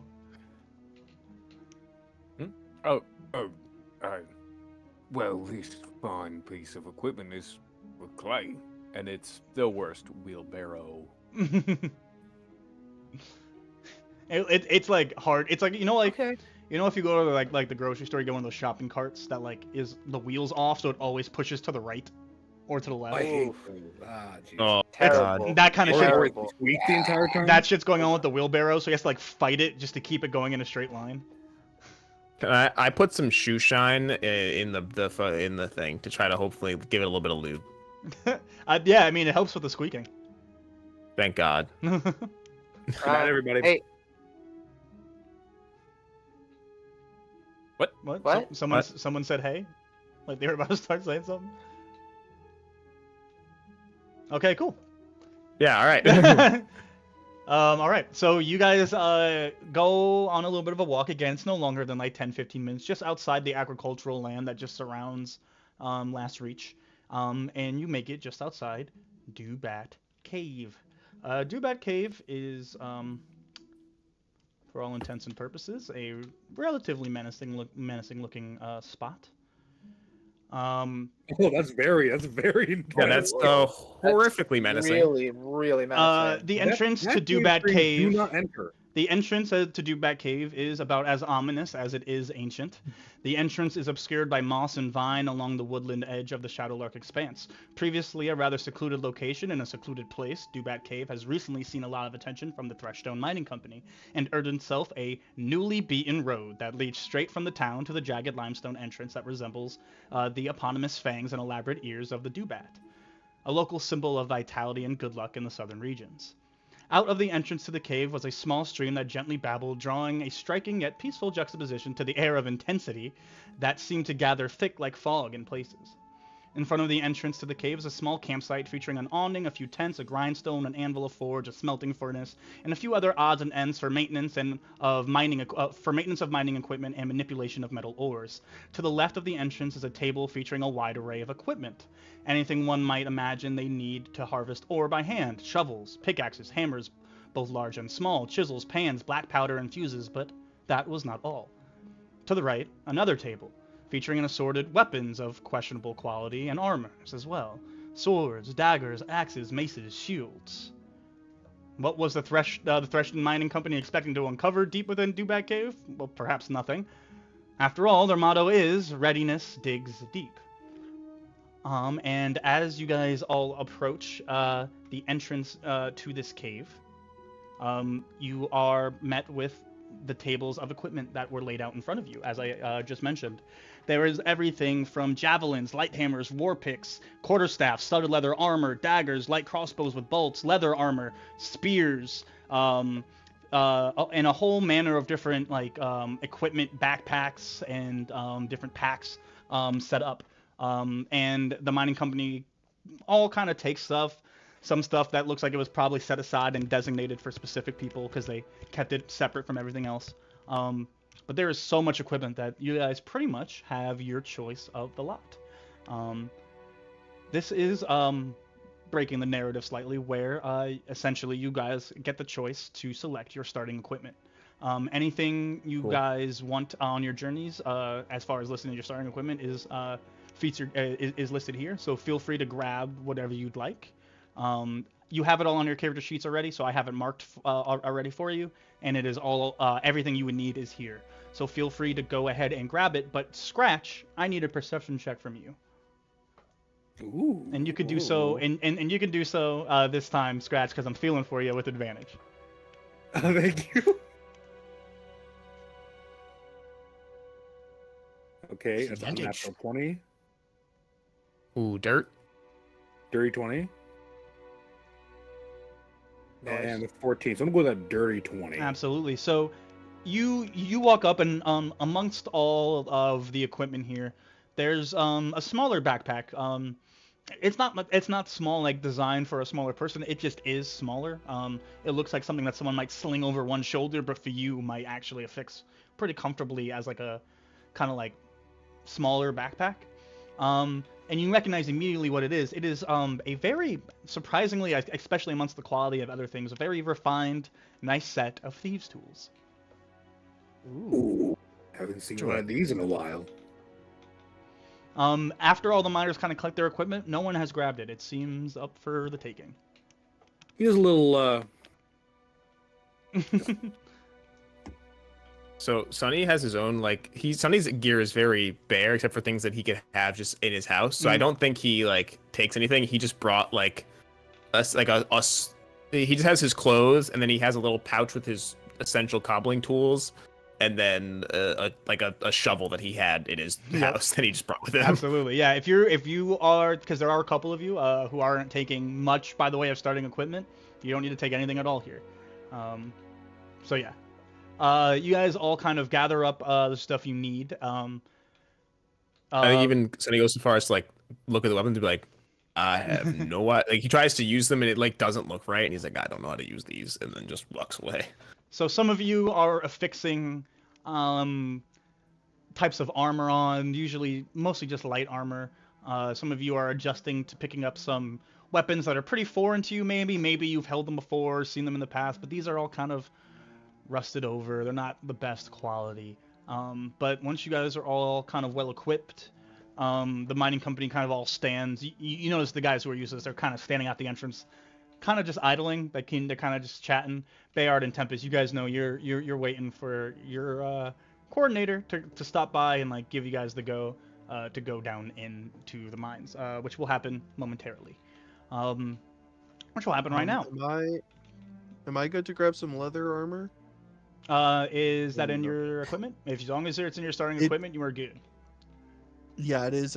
I had deleted it originally because we weren't starting with it from the very start. Right. So yeah, sorry if I missed communication with that for you. I told you guys you can go ahead and add it to your character sheets. You just don't have it in game until the moment, which is this moment. Yeah. There's plenty of leather armor and stuff like that for you. What's up, Will?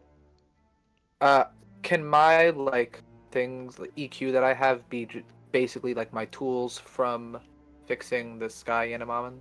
What do you mean?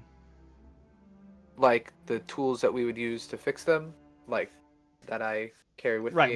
What about those? Well, you need to go over that with me. Yeah. But the answer is yes. But okay. we need to find the correlation for that. Sure. Because you know a paintbrush isn't going to be a spear. No, nothing like that.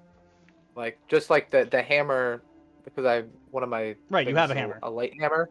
Yeah, but that's a hammer that I use. Yeah, you have a hammer. Yeah, you're good. Yeah, cool. Yeah. But stuff like you're not gonna like pull a crossbow out of your equipment. No. That type of stuff. Yeah. He's got a screw paint can. It's like, it's my crossbow, guys.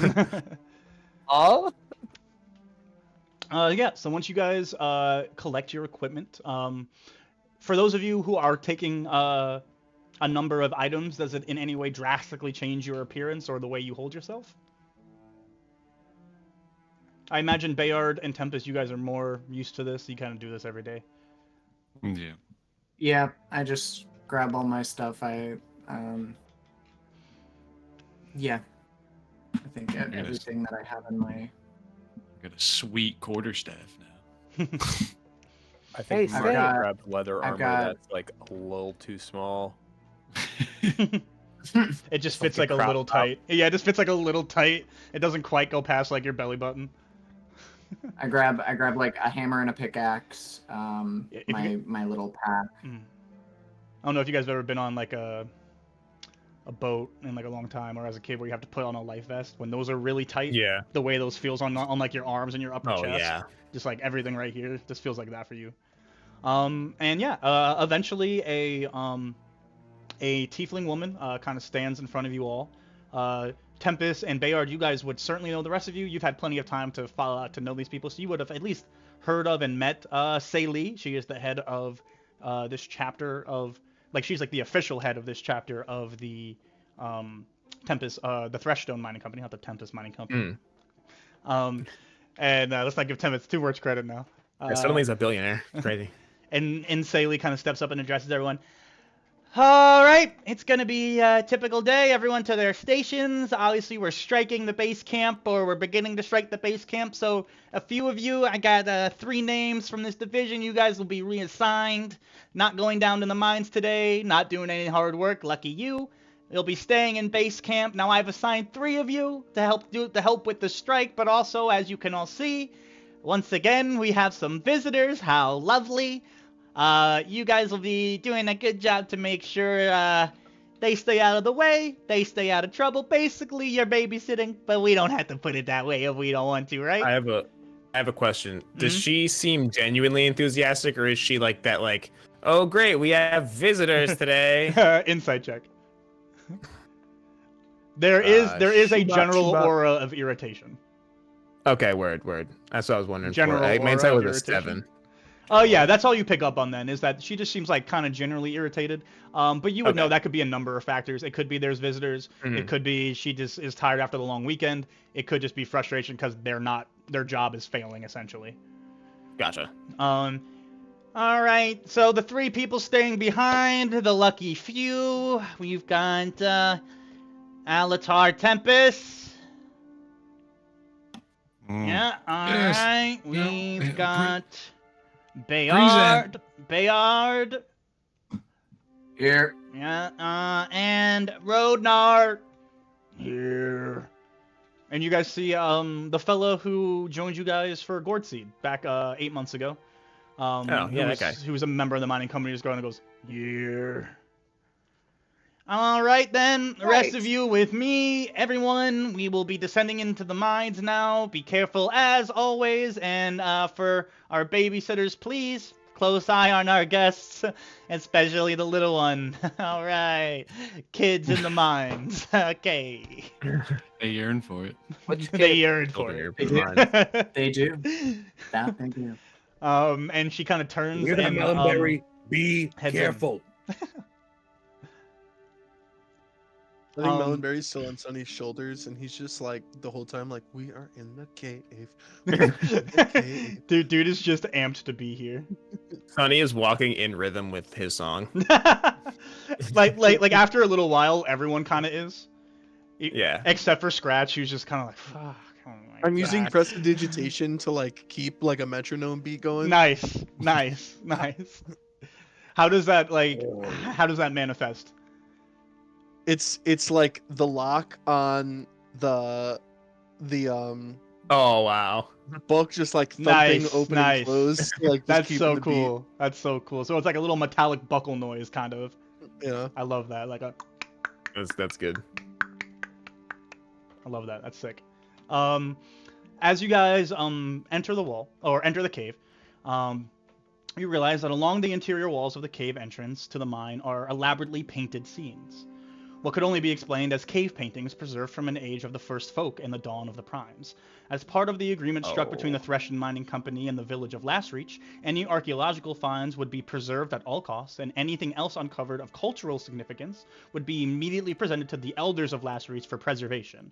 Otherwise, the Threshstone Mining Company was free to dig for precious metals and ore, with a modest cut of the profits being returned to the city of Lastreach. Our party followed the small, trickling stream deeper and deeper into the cave, until the current grows and opens into a subterranean lake. Above the lake and among the stalactites were hundreds of dewbats. All that can be heard is the gentle pitter-patter of rain created by dewbats shaking their wings, freeing them of excess moisture. And in the distance, along either side of the lake, is the mining base camp. The subterranean lake is somewhat narrow and extends north just short of the furthest cave wall, in front of an immense and elaborate statue. In contrast to its dull, off-white, and at times yellow limestone surroundings, the statue was made of a brilliant black obsidian. Head and wings like a jackal bat, but the torso of a humanoid. The statue was the unmistakable likeness of none other than Thraxus the Cold, ruler of death and acceptance, basking in the eerie glow of several bioluminescent fungi. The mining base camp consists of about half a dozen campsites on each side of the lake, each with its own fire pit, collection of tents, and essentials for subterranean vocation. Torches, ropes, pulleys, and wagons, crates full of scaffolding and barrels filled with spikes and bolts. From one side of the lake to the next, small walking bridges were erected to connect the various campsites, and on each side of the lake were tunnels leading into unknown depths. There weren't tunnels created from thousands of years of erosion like the ones that had led our party to this surreal setting. These tunnels were born of mere moments, a kiss between black powder and flame. The art of demolition is a relatively new one, and like any new art, requires refinement. Cave-ins are a constant concern for the miners, and so they had their best engineers to construct reinforcement. They hired their best engineers to construct reinforcement landings in the path deeper into the bowels of Aerodwell. And So they said the statue of Thraxus is carved into the wall or standing in the cave? Standing in the cave. Okay, that's horrific. Also, That's horrific. do these like pictures evoke anything inside of Sonny's brain as he looks at them? Go ahead and make me a history check, Absolutely. which you should be doing so now with expertise. Yes, I only got a 12 though. Holy Thrax. You should be. What the Thrax? Yes. So you are immediately able to recognize these paintings as depictions of early life on what would have been this area, but when it was on mainland Thresh. Gotcha. So this is before any of before the Dragon Wars, before the dive, and the Ascension. And you don't feel like you don't understand the stories any more than just like, oh well, there's some animals, oh they're hunting here, but you almost feel the walls calling out to you. You said these are pictures of like the primes, right? There are depictions of the primes here. Okay, yes. okay, cool. That's what I was wondering. I heard that. None Okay, of cool. none of the primes, and no prime in particular feels like like drawing you, but just the lore depicted in this way is resonating in you. Okay. Yeah. Yeah, word. I think Sonny's definitely enamored by the paintings. He's sort of like constantly. He's not really watching where he's going anywhere. He's kind of looking up at all this like this artwork. I don't think he's ever actually been like. I think he's actually not gone inside the mine before. He's like helped bring stuff from the mine to the village, but he's never actually gone in. So this is, I think, his first time actually going into the cave. So most everyone kind of, especially all the miners who are used to this, they kind of just walk on by. Some of you guys kind of crane your necks a little bit and look. But Sonny, as you kind of stop entirely and are looking up, you realize that someone else has also stopped and is equally admiring the artwork. Epek, how does this make you all feel? Yo, this is crazy. Epeg, like, you know when his head tweaked earlier, he was like this, but now his mouth is somehow open but falling this way, even though his head is this way, and he's just like still looking at you. Guys, this is so cool. Wow. That was perfectly in sync. The two of us when we said that. That was kind of sick. How did they get all the way up there? How did they get all the way up there? I don't know. They must have been really tall. Yeah. Yeah, they had to be like I could probably jump that 30 feet high. 30 feet? Wow, we've shrunk a lot of the species, huh? Maybe your Mulberry species. just jumps as high as he can. Can I catch him so he doesn't take fall damage? Oh yeah, because I am leaping from your shoulders. And also, Melonberry, you can jump pretty well, right? Yeah. How high do you jump? What's it modified for you? I can jump. What's your vertical? Because you as a young Harengan lad, you have a buff to jumping, right? Yeah, it's weird. They have the buff to jumping, but they don't have anything for the fall damage. Right, which is just goofy. So as a bonus action, I can jump 10 feet. Yes, you do. I can jump up to 5 times my proficiency bonus. So 10 feet? Yeah. Cool. Yeah. So you that gets bigger though. That's crazy. Yeah. So you leap straight into the air, off of Sonny's shoulders, and do you try and like do anything, or are you just jumping to see how high up you can reach? I'm just jumping to see if I can like touch the, Yeah, so like so you jump, and as you reach like the apex of your height, you're like, oh, I'm about to fall, and like you start to panic for a second, and in that panic, your body kind of goes like stiff, and you kind of like flail, and your back goes kind of bends down, and you're falling back first, and you just land kind of gently in Sonny's arms. Hey, well, watch yourself there, kid. I'm a bit taller than you might expect. Yeah. I put him back on my shoulder. For anyone who had never seen Melonberry jump before, which is up for you to determine whether or not that's the case, that little kid's got hops. I know he's a Harengan, but damn. Hey, you ever thought about playing bat ball? No, I think you'd be real good at it. Now I have to canonize bat ball. Melonberry! Oh, jeez. Thank you, Sonny. No worries. I told you I'd keep my eye on him. Melonberry, tell me, was that being or not being careful?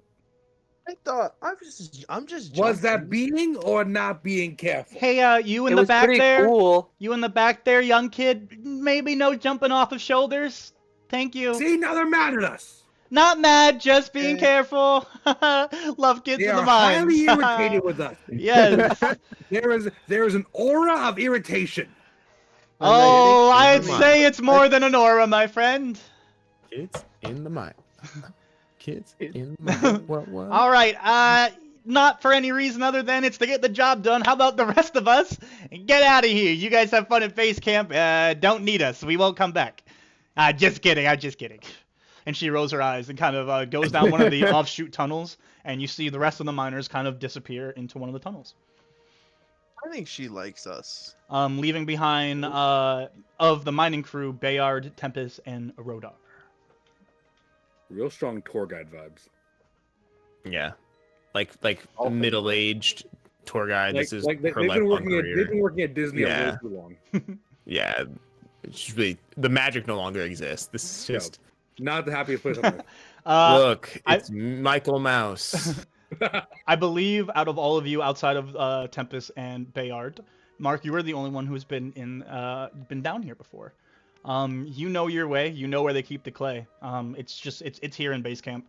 So you have time now to go and collect it. All right, Your Majesty, if you'd be so kind as to descend your carriage. Huh? Oh, you Mr. talking to Scratch, me? Get out of the barrow. Not me. Okay. Oh, sorry. No, you're good. We love you. Whoever you are. No, Mr. Scratch, if you'd be so kind. Sorry. What did you want? Please exit the wheelbarrow. Am I in the wheelbarrow? Oh, I don't know. I'd offered it to you, but I don't know if you ever took me up on it. Hey, he's in the wheelbarrow. Sure. Why not? Why not? Yeah. Yeah. Thanks for the ride. There, Mark. And he just hopped out. Start shoveling. Yeah. Hey, Mark. So you know the clay is like on the other side of the lake. You have to go across one of the bridges to get over there. Oh. It's still in base camp. It's just on the other side of the base camp from where you're at right now. If you would like to ride a bit longer. No. Her Royal Majesty wants to get out of the wheelbarrow now. Don't mind me. Don't even want to friggin' be here. And he just grumps and sits there. Why are you being such a sourpuss? No. Melonberry laughs. Sonny does that thing where he goes like, and like turns away so no one sees how he's trying hard not to laugh. Do you get back in the wheelbarrow? No. He just sits there with his arms crossed. He's just grumpy. He doesn't want to be here. Mhm. He's just here to babysit Melonberry, and Mark's getting on his nerves. Right. So Mark, you cross the bridge. It's not your first time. You remember your first time because a little bit of that fear still kind of sits in your gut. These bridges aren't You the most always remember sturdy. your first time. Yeah. The bridges aren't exactly the most structurally sound, but they've never collapsed. You seem to trust them at this point. Especially with a wheelbarrow, it's a little bit of a task.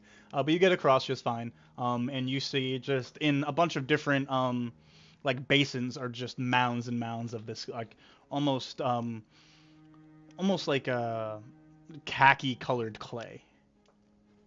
Dip a finger in, get a little sample. It Ugh. tastes like clay. Tight. What is what's Mark's metric for the taste of clay to determine whether or not it's good? He just saw somebody do it once, so like he thinks that that's what you do. Yeah. It's like that panda that has to grimace every time it breaks bamboo. Yeah. I've seen that. Yeah, so you're not quite sure why, but you taste it. It tastes ready. It's ready for sure. It's ready. That's some tasty clay. How much do you try to collect? Right. Do you try to fill the barrow?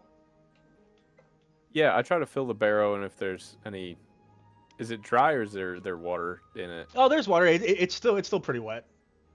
Yeah, I just fill up the barrow. If if I know I can wheel the thing when it's full, yeah, fill it up. Yeah, Dump off some of the water, maybe. Absolutely. Yeah. So you start digging up some mud. Rodar kind of looks to you, Bayard and Tempest, and goes, "To work then." And he begins going into one of the camps, and you see him kind of just striking everything inside, putting anything in boxes, putting things away, getting things organized. A couple minutes later, he takes down like the whole kind of not really a tent, more like a gazebo that was set up, and he kind of collapses it down, puts it into a crate, and he starts going about that kind of work. You guys kind of have free reign of this base camp right now. What are you guys up to as Mark is collecting mud? Or clay, sorry, not mud. When I see Mark start shoveling, Mhm. I'm gonna kind of scurry on over to him. Hey, Mark. Yes, hi, Mr. Mark. Epek. What you doing? Well, collecting clay, sir. Wow, that's really cool. So, do you have like? Is this something you want to talk about, or? I was just curious what you're doing. Never seen someone shovel clay before. Okay, yeah. You know, you got to get it from somewhere, Why are you doing it? so that I can make it into a bust. A bus? Yeah, well, some starstruck young gentleman would like to hire my services to make a bust of his other. That's pretty cool. You should let me graffiti it when you're done. How about this?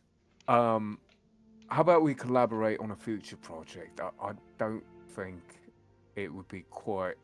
I don't think that's what he's looking for, you know, sort of going for realism type of thing. All right, cool.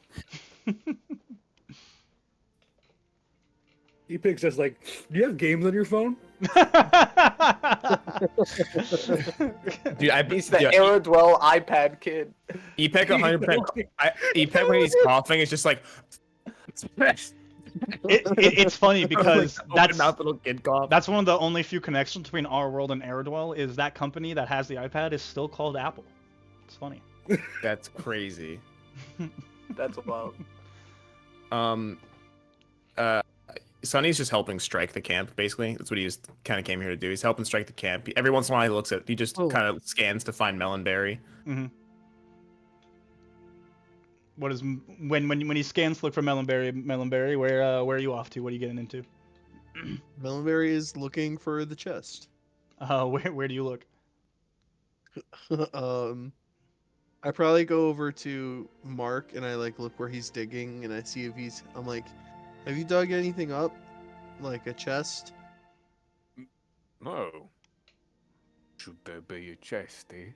Okay, well let me know if you find one. And I like run off to look for somewhere else. So you don't actually do much looking. You just ask if he found any. Yeah. Okay, yeah. got you. He's doing. I feel like he's asking the other adults. He's like, "Hey, can you look for this thing so I like don't have to?" Mm. Like, you know. I feel like he then runs over to Scratch and he's like, "Hey, can you help me find something?" This chest thing. Yeah. What does it look like? It's like this big and like holds out. It's like it's big for me, but not so big for like normal people. And it has a puzzle on it. Hey! You're perfectly normal, kid. Well, for like Weird, but you're perfectly normal. well, and it has a puzzle on it. So you're looking for a puzzle box. Yeah, but it's like big. Okay, big puzzle box. What color is it? I think you said black, right? I don't believe he said the color of the chest. Okay. I don't really know. All I know is it's a chest and there's a puzzle on it. Okay, so you're looking for something that you don't really know what it looks like in a big cave that you're really not supposed to be in. I just told you what it looks like. Okay, well, let's look over. Scratch starts like gesturing at a very nearby place, but a place where like no one else is, Okay. and go like, well, okay, well, go look. Let's go look over there then. Okay. All right. As you guys do, you guys can both roll me investigation checks. Oh god. Oh, not so bad. Where the hell is my character sheet? I'm rolling great tonight. I'm about to guys. say your 19. modifiers are low, but those rolls are high. Ooh, I got a 23. Oh yeah. So Ooh. you guys are able to thoroughly search through one of these little like gazebos that's set up, and you find a lot of ore and a lot of just refined and ore and other materials, and you do a pretty good job flipping everything over. You feel like, but you don't find anything that fits the description. You certainly find trunks and other chests, but nothing quite like what the kid is describing.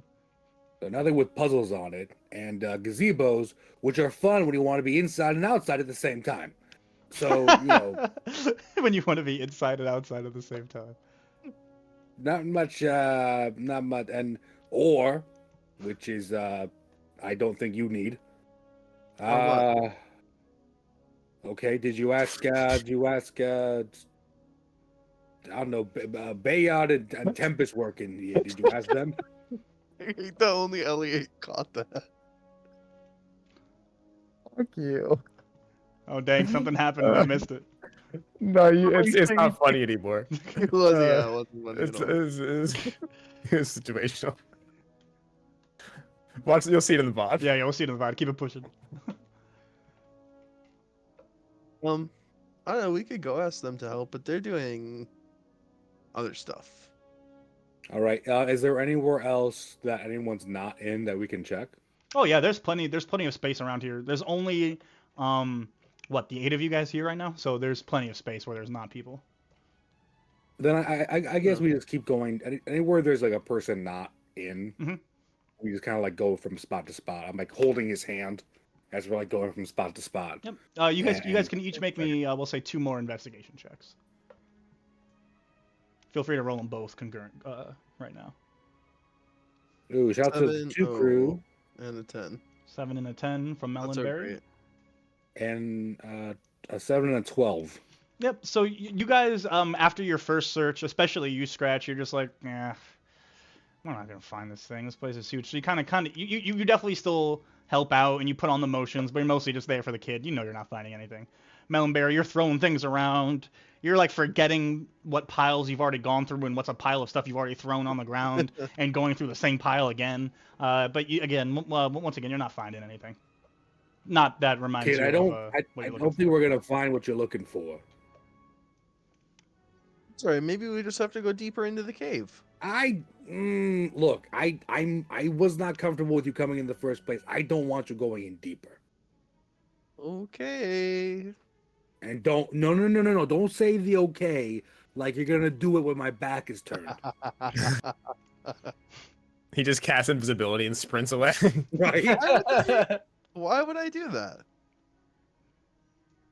Look, okay, go. Why don't you go help Sonny strike stuff? All right, he could use a hand.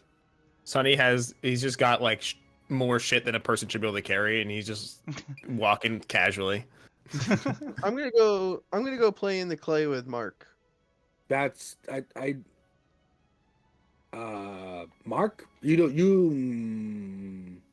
maybe go play with Already hopping away. Apex not doing anything. Go play with Anyone else doing anything in particular in the base camp? Tempest, Bayard? Bayard will just kind of start tending to the tasks at hand. Start striking. Start getting everything prepared. I think I'm listening to wherever Bayard tells me to put stuff.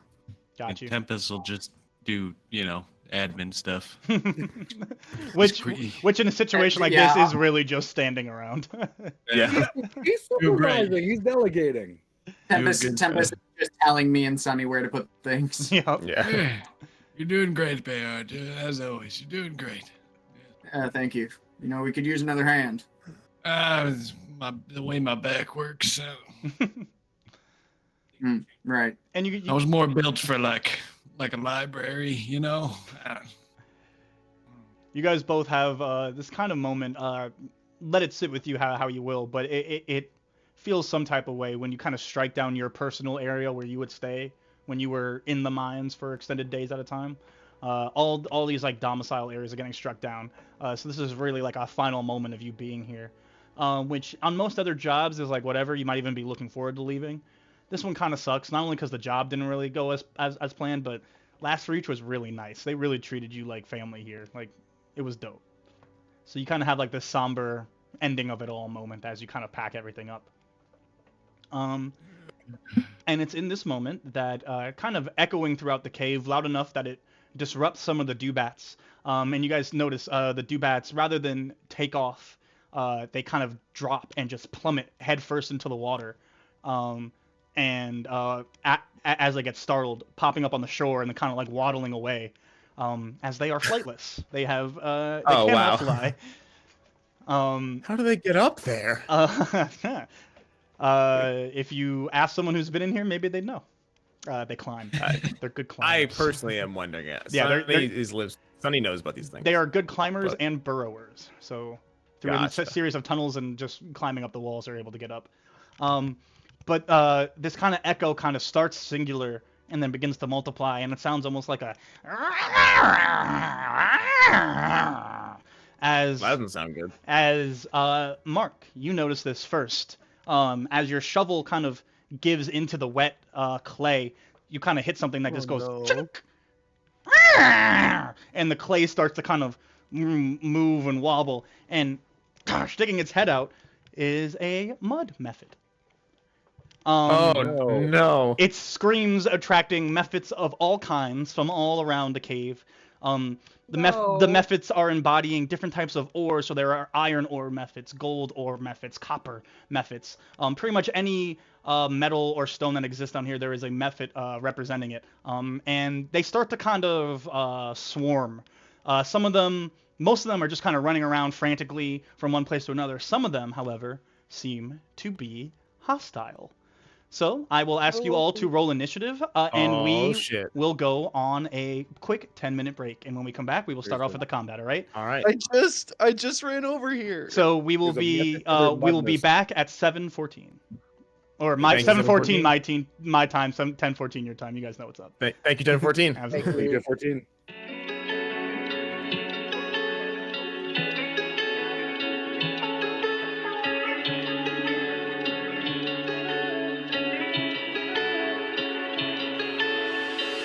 I fell, I fall, I crossed the line. Been here too long, same song and rhyme. It's time I try, I roll the dice. Risked everything, I know the price. For in this moment, please believe what realm of life you can achieve. So take a chance, spread your wings wide. Leave behind shadows you can hide.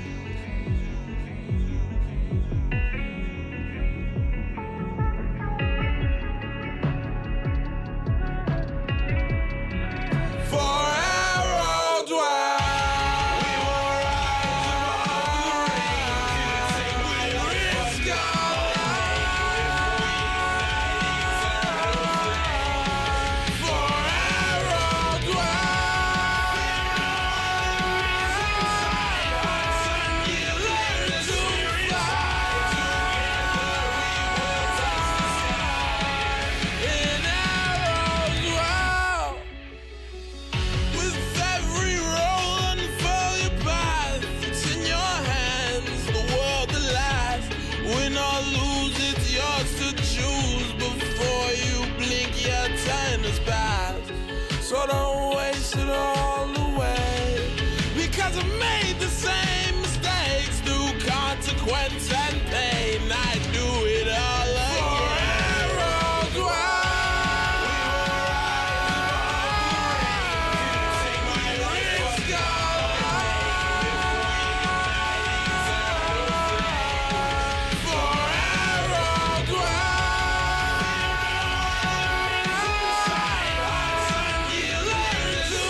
same song and rhyme. It's time I try, I roll the dice, risked everything, I know the price. For in this moment, please believe what realm of life you can achieve. So take a chance, spread your wings wide, leave behind shadows you can hide.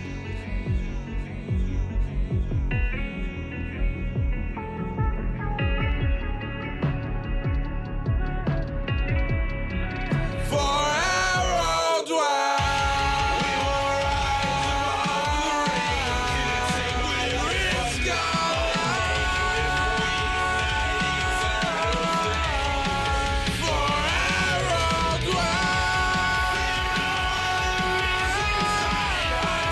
you learn to fly. In Aerodwell, with every roll unfurl your path. It's in your hands, the world at last. Win or lose, it's yours to choose. Before you blink, your time has passed. So don't waste it all away, because I made the same mistakes through consequence and pain. I do it all again. For Aerodwell, risk our lives. For Aerodwell, you learn to fly. In Aerodwell.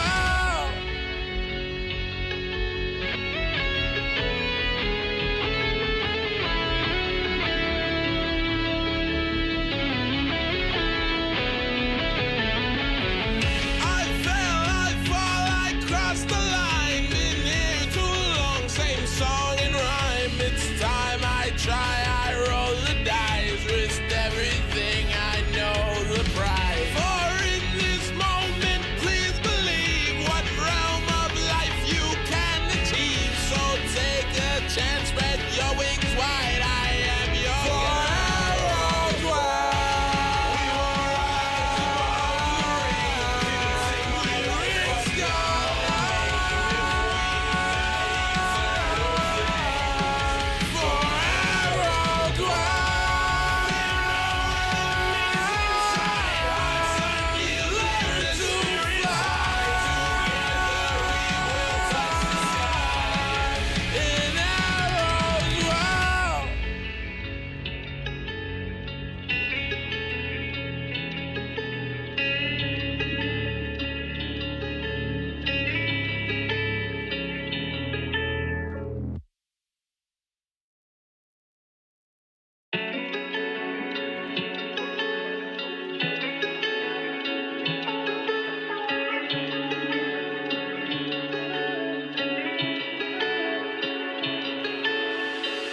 I fell, I fall, I crossed the line. Been here too long, same song and rhyme. It's time I try, I roll the dice, risked everything, I know the price. For in this moment, please believe what realm of life you can achieve. So take a chance, spread your wings wide, leave behind shadows you can hide.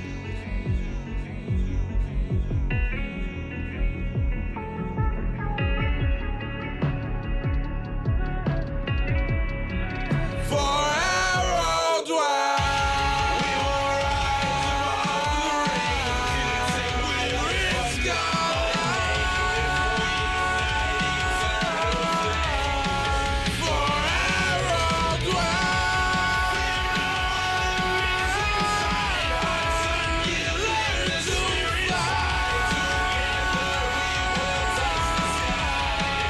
In Aerodwell, with every roll unfurl your path. It's in your hands, the world at last. Win or lose, it's yours to choose. Before you blink, your time has passed. So don't waste it all away, because I made the same mistakes through consequence and pain.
I fell, I fall, I crossed the line. Been here too long, same song and rhyme. It's time I try, I roll the dice. Risked everything, I know the price. For in this moment, please believe what realm of life you can achieve. So take a chance, spread your wings wide. Leave behind shadows you can hide.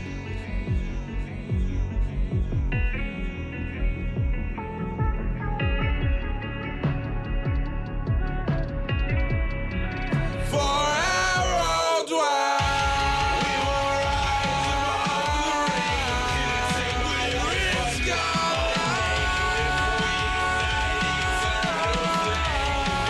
for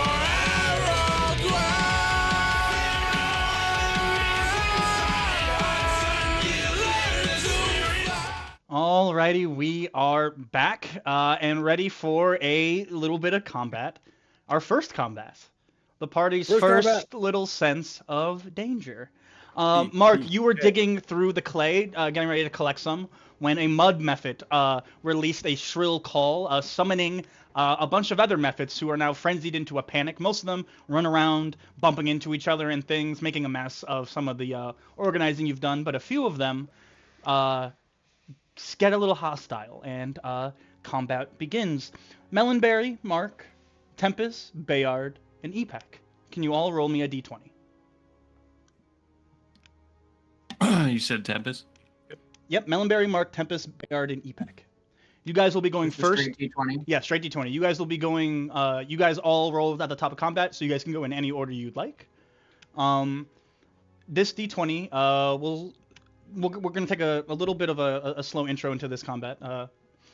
The way combat's going to work, at the beginning of your turn, you're going to always roll a d20 up front.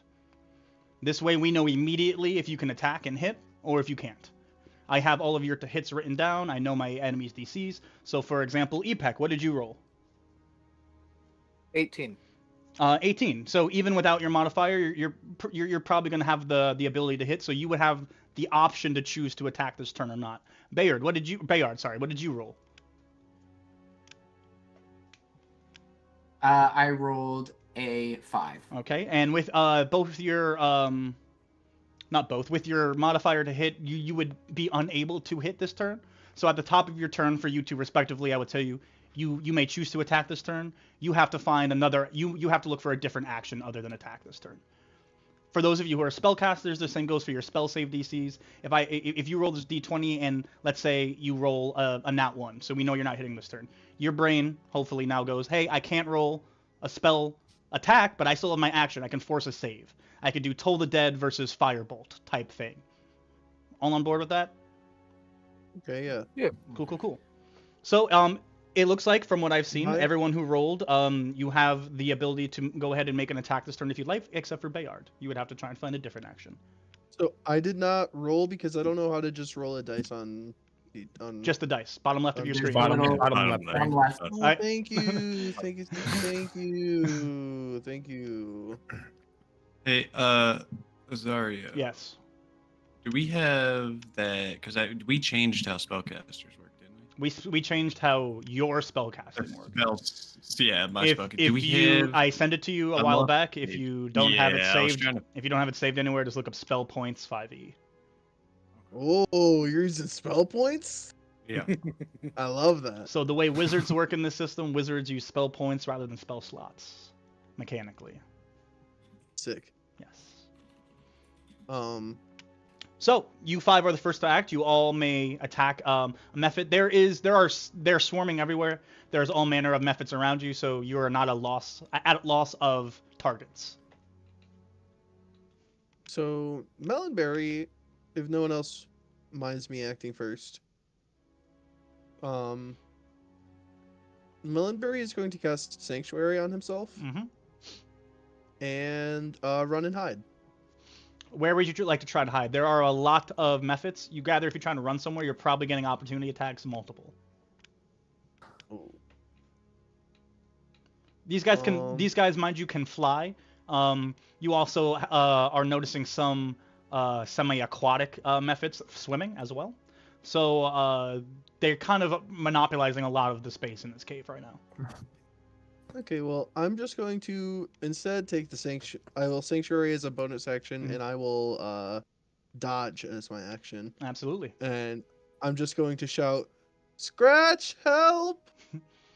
Scratch, you hear Melonberry's voice kind of echo across the cave, but you are unable to act at the moment. Everybody else, Melonberry ends his turn.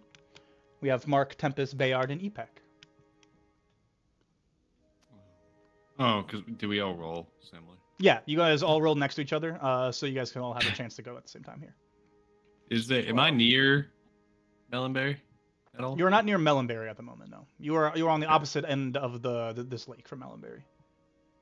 Okay. Is there any evildoers near me? Yeah, so as I said before, they have a fly speed and swim speed as well as walk speed, so they're monopolizing.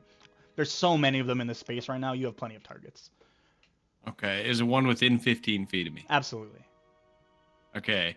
So cantrips don't use spell points, right? It's just like a normal cantrip where you can use it. Yes. Fucking any day. Okay. I'm gonna use lightning lure then on one that's 10 feet away from me, if there is one. Yeah, absolutely. Okay. So he must succeed on a strength saving throw or be pulled 10 feet in a straight line towards me and then take 1d8 if he's within 5 feet. A strength saving throw, yeah? Yes. Okay. Strength save for him. Yeah. DC what? 12. Yeah. So it's a nat 15 on die, so he'll pass that. Jesus Christ. All right. Well, then, fuck you. I think that's all I can do right now. Unless you have bonus action or movement you want to use. Yeah.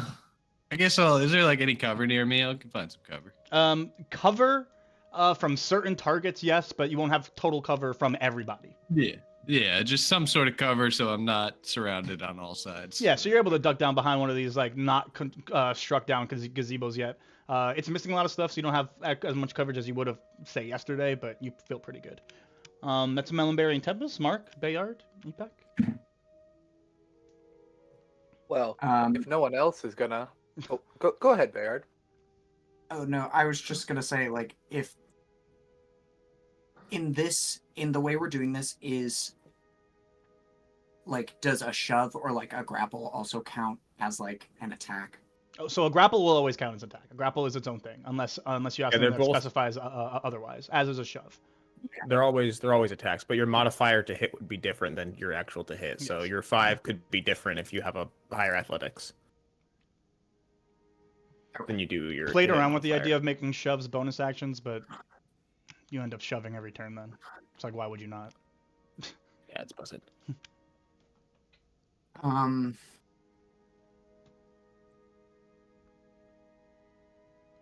just don't. I guess I'll disengage, and then try and get close to Melonberry. All right, so you would also be on the other side of the lake, so you know you'd have to run across one of these bridges.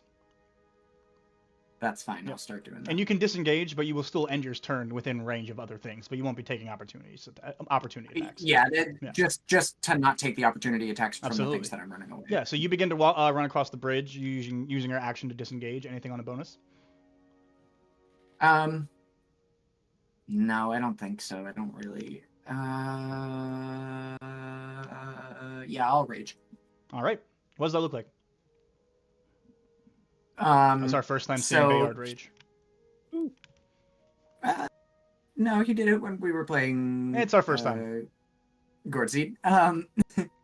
But he kind of just like he gets this like sheen over his eyes, a vein in his forehead, and he's just like he's really focused on just like getting towards Melonberry right now. But he like if you were to look into his eyes, Bayard wouldn't be looking back at you. Gotcha. So the boss is over. So you rage and you begin to. Is it okay if I flavor that you rage first or as you're running?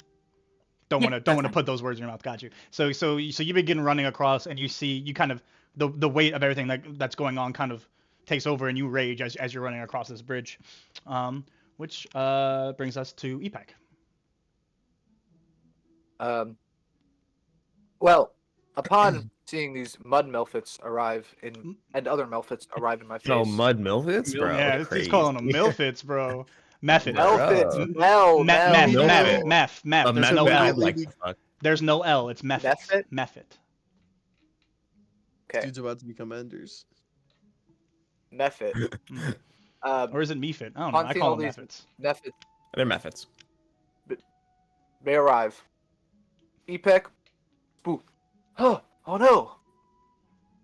Boom. Fireball. What? Bolt. What? Bolt. Bolt. This man whips out level 1 fireball immediately. Firebolt. Yeah, guys. Get that T accent on the end. Centered on Melonberry. His starting feat was just the ability to cast fireball.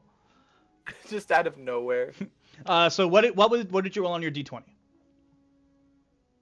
An 18. All right, and add your spell attack modifier. Yeah, that's 23. Yep. And so since you already rolled it, we would already know that you are good to hit. So you can just go right into that damage. Boom. 3 damage. 3 damage. Do you aim for a particular method, like in terms of proximity, in terms of appearance? Probably whatever one is closest to me. Got you. Yeah. So you just hit one of like the iron ore methods, and you said you did 3 damage. Yeah. Got you. All right. Anything else you'd like to do? That's your action. Yeah, you I have have a bonus action and question. movement. Yeah, I have an answer. Hopefully, maybe we'll see. So I have dexterous feet, which says I can manipulate an object, open or close a door or container, or pick up or set down a tiny object. Yes. Right?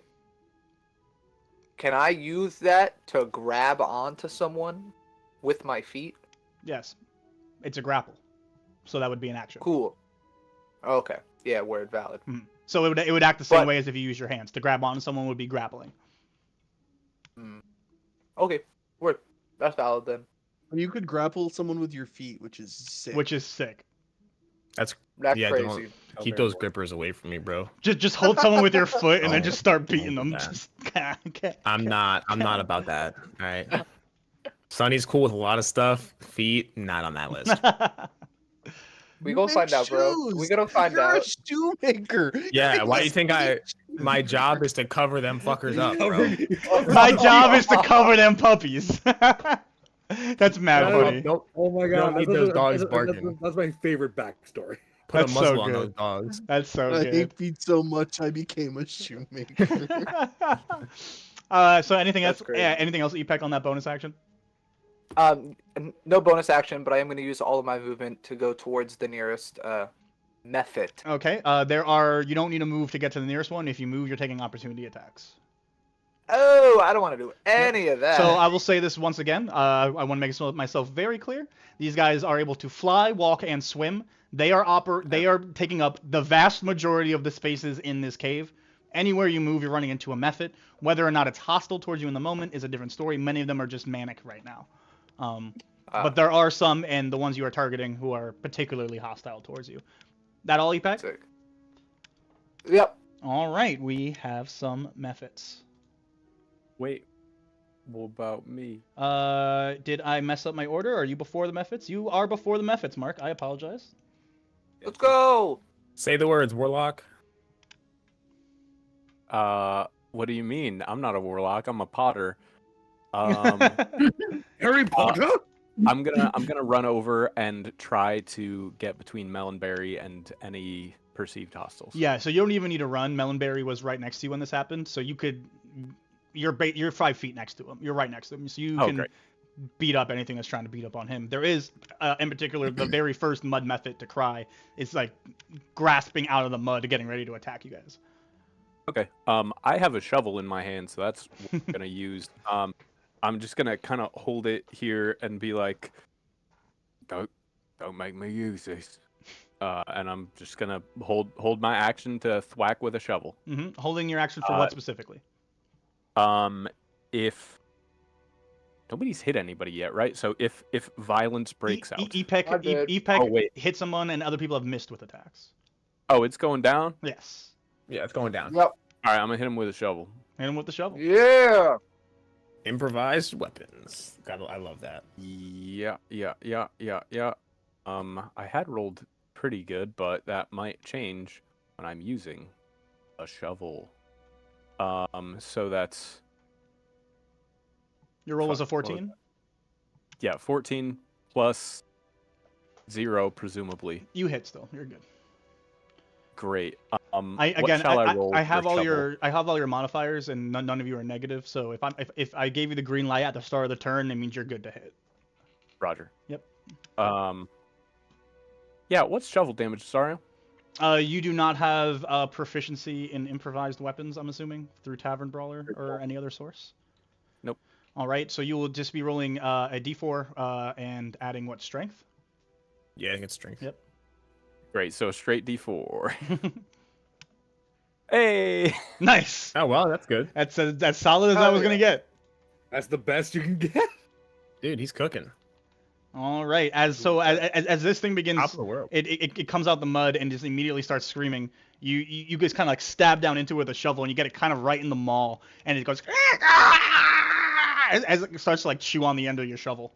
Anything else? That will be it. All right, so it now has the shovel kind of like in its maw, and it goes and it tries to just kind of claw at your arm. Mark, as it's gonna roll to try and hit you. Ooh. Actually, as that happens, another mud mephit pops out of the mud as well, and will strike out at you, Melonberry. So one attack coming for each of you. Ooh. He has to make a wisdom save if he wants to does attack have to make me. a wisdom save if he wants to attack you. That's Thanks, right. Thank you for reminding me. The roll to hit you, Mark, is a 13, and the roll to hit you, Melonberry, was a dirty 20, but I will roll that wisdom save now. That misses Mark. DC of what on this whiz save? 14. Fails the wisdom save, so he does not hit you.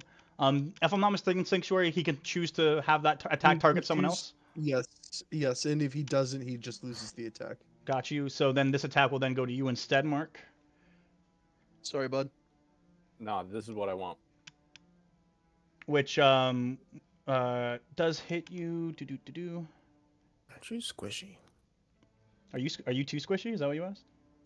No, I was talking about myself. Oh. I was asking the question, but I was not actually expecting an answer. All right, so Mark, you will take 5 damage as this mud mephit kind of claws. As one kind of just hops up, That's and much. you fight off the one that was jumping out initially, and another one kind of comes up and just kind of scratches at your shoulder. That is physically so much damage. It's a lot of damage. The rest of these mephits are going to take 1 attack each at Tempest, Bayard. Oh, sorry. Yes, Tempest, Bayard, and Epec. 1 each for you guys. Nice. Yeah. No. Nobody fucks with Sunny. Tempest, a 12. Epec, a 13. And Bayard, a 15. Nope. Yeah, that hits. All right. Bayard, the only one taking any damage here. You're gonna take 3 damage as a copper or method kind of like gets underneath you from the bridge and reaches up from underneath and kind of just latches onto your ankle. Is that already halved? No, I'm not having any damage. If you're raging and stuff, please have that on your own. Sure. So halved to 1. 3 would have to 1, yes. All right, Scratch and Sunny. Yes, sir. Go ahead and roll a d20 for me. Yeah. Come on, boys. I believe. I got a nat 20. Nice. All right. And Scratch with a 14 with all of your attack modifiers. You guys both have full move capability here. Elliot, obviously, if you choose to roll to hit, you will crit. Sick. Yeah. Sunny, how far is Melonberry from Sunny? Sunny, you were also on the other side of the lake. Only he and Mark crossed over, so he's on the other side of the lake from you. All right. You have to cross the bridge. One of the bridges. Okay, well, the first thing Sonny does, there's a lot of, he's got his friends are in danger. There's a child in danger. His friends are getting attacked. He's going to he'll enter he's very motivated to save the people around him, and so his overwhelming sense of justice will kick in, and my rage will activate. And Sonny's eyes just like sort of, his pupils like fucking, they just dilate, and his skin sort of has like a very slight like sparkle to it whenever he rages. And Sonny's going to, yeah, I guess I'll just.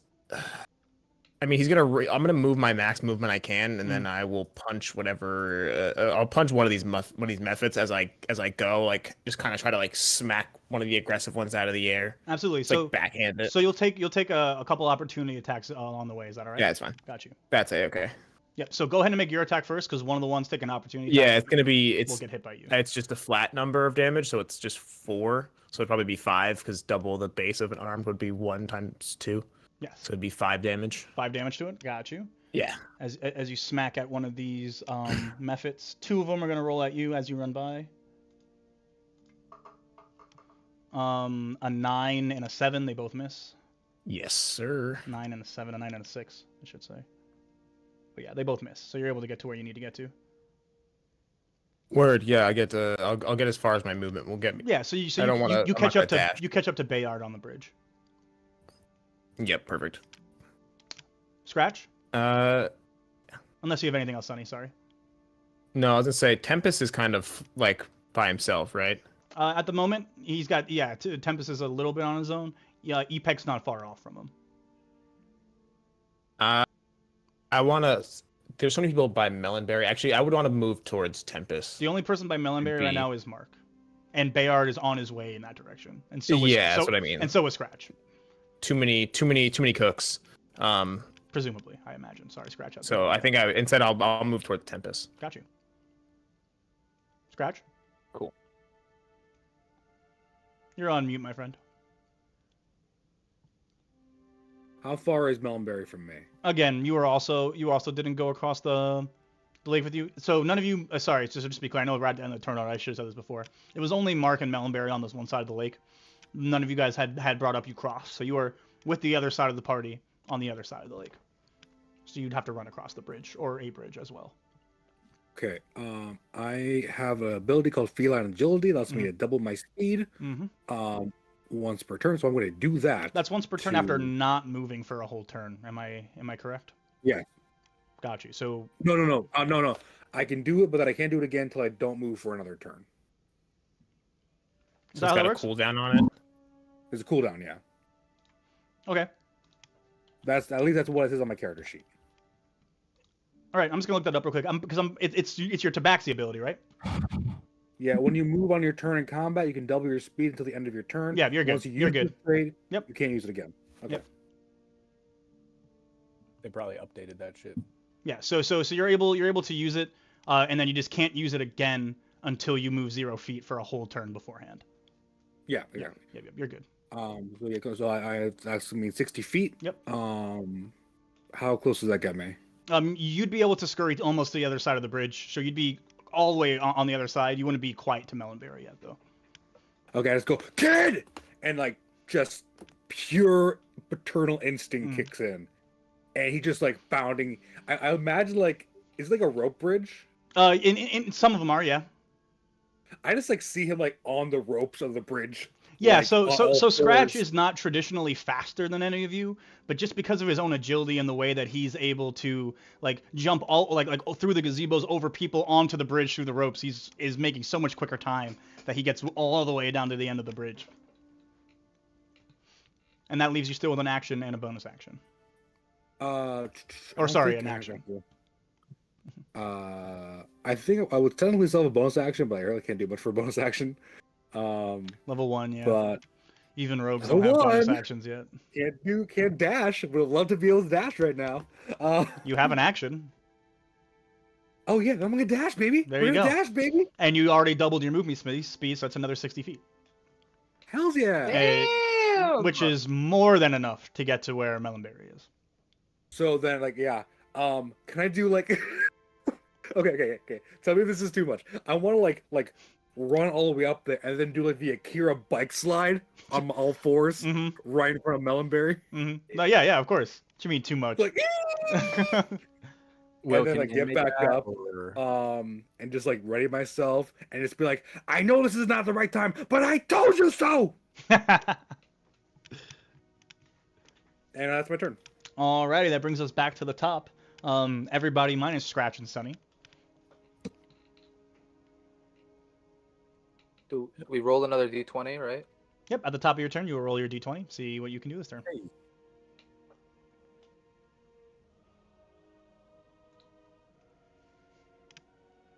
Whoever wants to I got go, it. you may. I won't be casting any like attacking or sort of spells like that. So should I... Everyone here can hit except for Tempest, from what I've seen so far. I guess I'll still roll just in case. Always roll. Always roll. Heard. Um, Yeah, 4. But Could I still use magic missile, which theoretically doesn't? Miss? Absolutely, yes, 100%. So that those d20 are only to modify anything that would roll a d20. The whole purpose of that is just to get that out of the way right away, so we don't waste a minute being like, oh, I think I want to cast this. Maybe I want to cast that. Okay, I'll cast this, and then it just misses anyway. Got it. So my goal is to ignore any moves that make me roll a d20. Got it. Are you choosing to cast magic missile? Is that your way of saying you're casting that spell? Yeah, I'm gonna cast it. If it's... Yeah, go right ahead. I mean, how many are there? Level 1, you get 3, right? Well, yeah. How many enemies? Oh, can I see? Plenty. Plenty. Okay. I'm just gonna hit one. Yeah, ones that are hostile to you, there's like 2 or 3 around. The rest are just kind of running right now. I'll just hit those 2 or 3 with a missile each. A missile each? Yeah. All right. 1, 2, 3. So do I? Okay, so I roll it 3 times. So the first one's a 2 for damage. Got you. Second one's also a 2. Got you. The third one's a 4. Got you. 2, 2, 4. Got you. You doing anything else? That was your action. No. All right. You kind of just saw me raise my little quarterstaff above my cover and just pew pew pew. Yeah. What do your magic missiles look like? I assume they come out. They shoot out of your staff. Yeah, they shoot out the tip of my staff, and they're like, even though it's not electric at all, they kind of look like little electric, like green bolts, just pew pew pew shooting out. And then I'll hide back. You do. That'll be the end of my turn. Melonberry, Mark, Bayard, Epec. Yeah, Melonberry is gonna cast Minor Illusion. Got you. He's gonna basically shrink down into like the fetal position, like make himself as small as he can, and he's going to Minor Illusion like a box around him, like This dude is Solid Snake. Yeah, pretty much just so they can't like see me anymore. Must have been the wind. Go ahead and first. You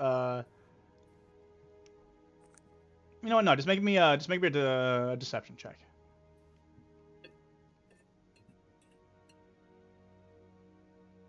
$17. All right, yeah. You feel pretty good about this. You feel like, hey man, I conjured this box damn well. Yeah, that's it. Heard that? Mark, Bayard, Epec? I will continue running towards the area that Melonberry is in. With 30 feet of movement, you get to the other side of the bridge. Okay. Are there any hostile? Yeah, there's the one around your ankle, which will Muppets definitely take an opportunity attack as you run. Okay. You still run? That's fine. Yeah, I'll let that happen. Got you. It's a 17 to hit. Yeah, that hits. Oh. Ouch. Big ouchies. 6 damage. Oh my 3 damage. God. Thank you. Yes, have the 3. Mm-hmm. Glad I'm not getting hit. Then, are there any that seem to be like particularly focused on Melonberry, or At the moment, or, just like, those the two area that mud he's in? methods by him are like the only ones that are like focused Okay. on him. Him Yeah, and am I in him reach and him and Mark. You're not within melee range of them. No. Okay.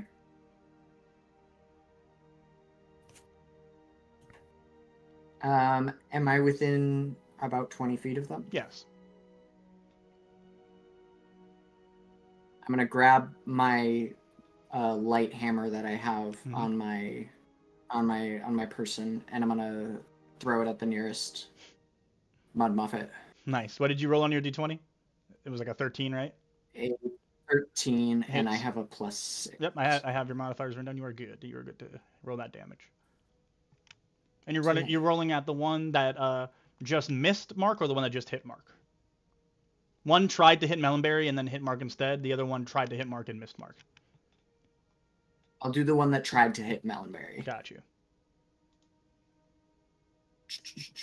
All right, and then that'll be 6 damage. 6 damage. Alrighty. Anything else from you? Actually, sorry, 8 damage because I'm raging. All right. No. No, I lied because it's a ranged attack, not a melee attack. 6 damage. 6 damage. 6 damage. All right. Anything else from you? No. Got you. Mark, Epek? Yeah, Mark shoves his shovel into the arms of the mephit in front of him, and draws his Cinquedea and some shitty rusty dagger he picked up off the table a second ago.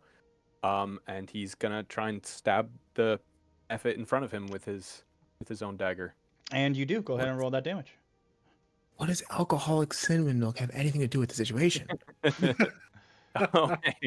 D4s are treating me nice. That's a 7 total. 7 total. All right. So you, where did you say you hit him? Sorry.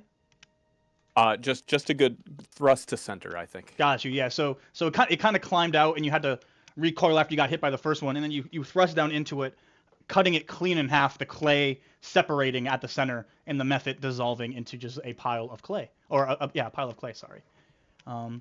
It is defeated. There is now just one. Sorry, I've been calling these ones around you mud methods. They're clay methods. I apologize. Okay. And I will whip around with the shitty rusty dagger and take a hack at that one too with my bonus action. Yep. So if you're going to be rolling a second attack on a turn, roll another d20 for me. Roger, dodge. So obviously I didn't plan on that. I forgot about offhand attacks. Once we get to extra attack, those with extra attack, you'll be rolling 2 dice, 3 dice, however many attacks you have at the beginning of your turn. So 19 to hit. Hits. And this will be the straight D4. Ooh, 1 single piercing. Yep, you hit him. Anything else? And that'll Mark. Epek. Yeah. Epek now takes this large staff off his back. With 2 hands, comes around and whacks down on top of this thing. Nice. Same one you hit last time? Or went to hit last time? Yeah, I think that one's right in front of me. Yeah. And that'll be 10 damage. 10 damage. All right. Another one. This one is a copper ore one, and it just it doesn't give to the weight of the quarterstaff, but you see a crack form, and it kind of just follows the length until, and it just shatters into a bunch of pieces. Yeah, Oh wow, that was cool. There's almost something artistic about the way the pieces fly out there, Epek. Someone Nice. stabbed this kid in the chest so he can understand that his life is in danger. All right. You're all set, Epek? Yeah. All right, that's it. Mark. We have one method, the last of the clay methods. The last of the hostile clay methods is going to reach out and try to hit you. It's a nat 1. He will not hit you. Yeah. He's just gonna miss. And then I have another one coming for. We're gonna give 1 to Sunny this time, and then 1 to Mark. Oh no, I just gave 1 to Mark. 1 to Sunny and 1 to Epek.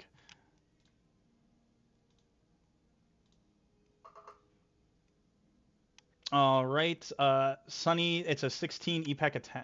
It hits. Does not hit.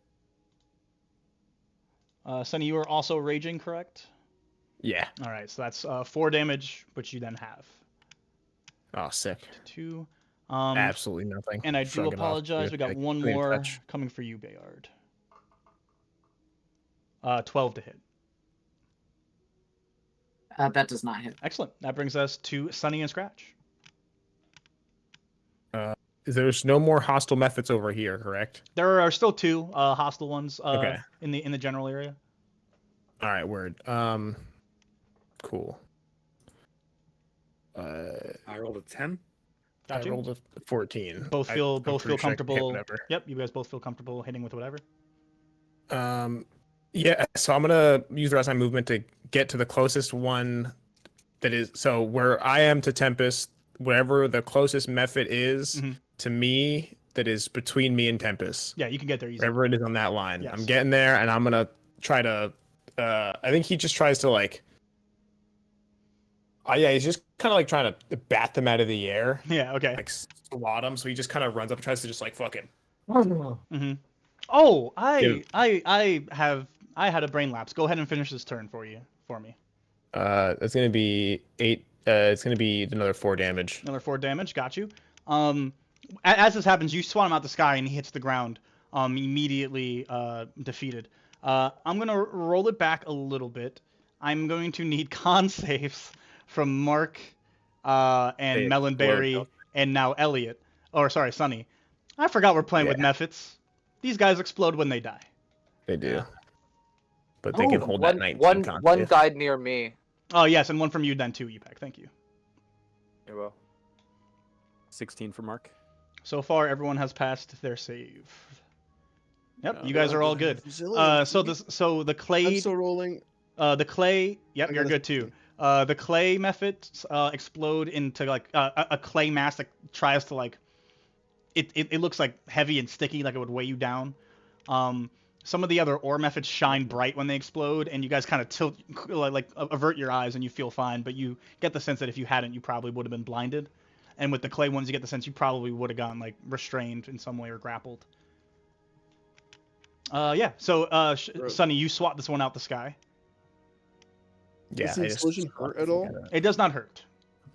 Okay. Yeah, and then I'll swat it and I'll run through the explosion as it like comes up. Yep. And I want to get between I want to try and get between Tempest and whatever method is left over here. Yeah, there's one more hostile method over there right now. There's one hostile method on either side at the moment, and one in the middle kind of going after Bayard. Yeah, I'm gonna protect the old man. Got you, yeah. Scratch? I'm going to, because there's still one more method that came out of the mud, right? Yeah, so there's kind of one on each side. There's one on one side that came out the clay, one in the middle with Bayard, one on the other side with Sunny and them. Right. But like one that's like going like in range of Melonberry. So I'm gonna like kind of like push Melonberry behind me. And then, so mechanically speaking, stab he doesn't actually move from his space unless you guys had planned to use your movement that way. So he's still in his space. You can get in front of him, but you can't push him out the way, just mechanically speaking. Well, yeah, no, yeah. I mean, like, I'm really just going right in front of him. Yeah. I'm not like trying to push him anywhere. Yeah. Right in front of him, and then just like stab down at it with my dagger. Yep. Did you roll your d20? Yeah, you did. You rolled a 10, right? Yeah. So yeah, you hit. Great. Dagger.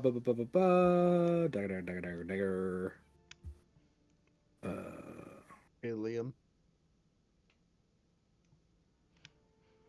That's 8 damage. 8 damage. All right. I need you, Mark, and Melonberry to make me another con save. As you stab down into this one, and it also explodes into a mass of clay. 17 for Mark. 5.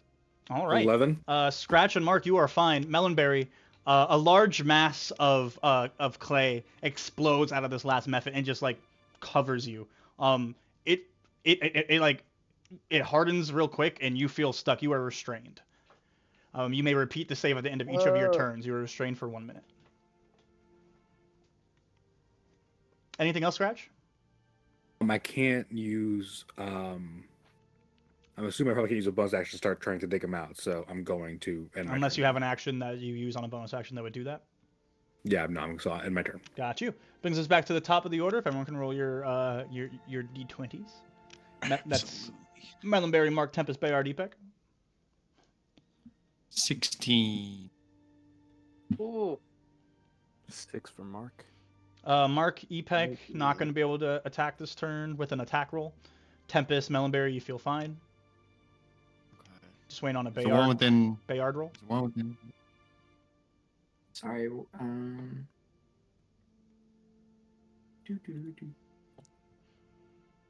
Yep. So Bayard, Epek, and Mark, you will not be able to attack this round. You would have to find a different action.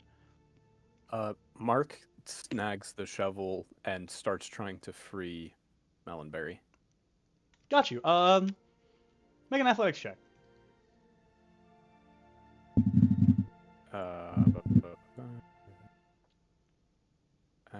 Athletics. 11. So it's a little difficult because you're not just like straight digging. You have to be careful of the person underneath. But you're able to start chipping away at it, and you reckon with the progress you're making, you're probably cutting some time off of the amount of time he'd be restrained in here. Anything else? Good for Mark. Got you. I'll probably run over and start doing similar things, like trying to assist in freeing Melonberry. If you run over, you will take an opportunity attack. You still have 1 on you.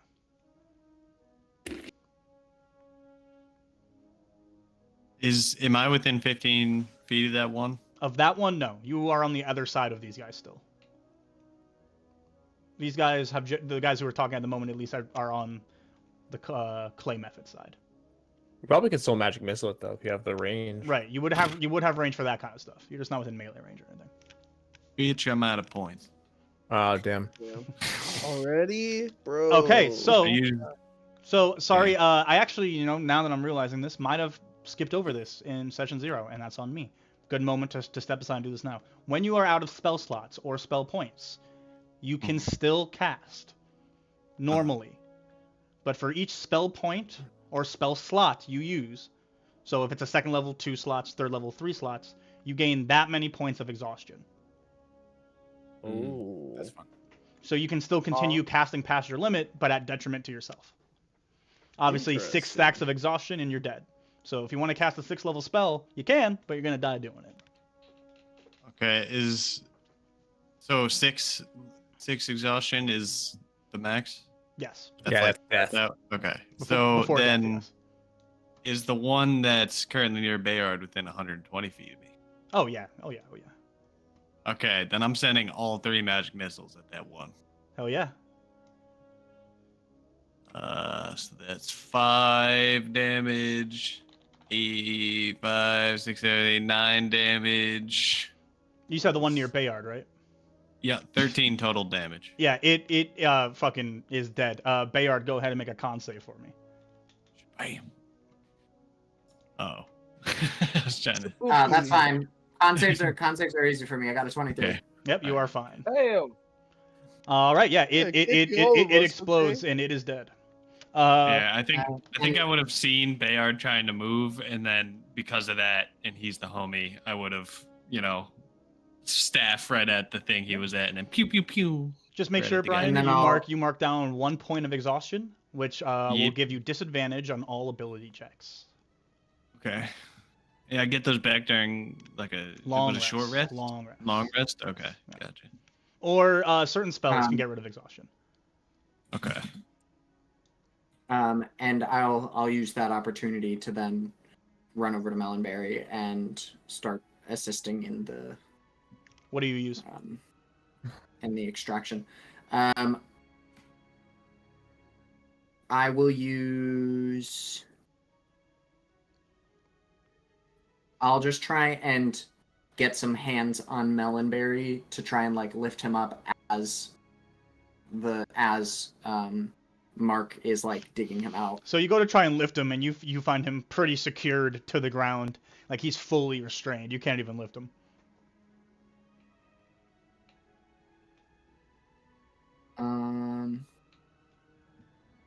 I guess I'll start just trying to throw soil aside with my hands then. Yeah, I'll just so start it's not digging with my very hands. effective just going in with your hands. You feel like you're not having too much of an impact, but you're helping. Anything else? No. Anyone else? I think we still have Epek.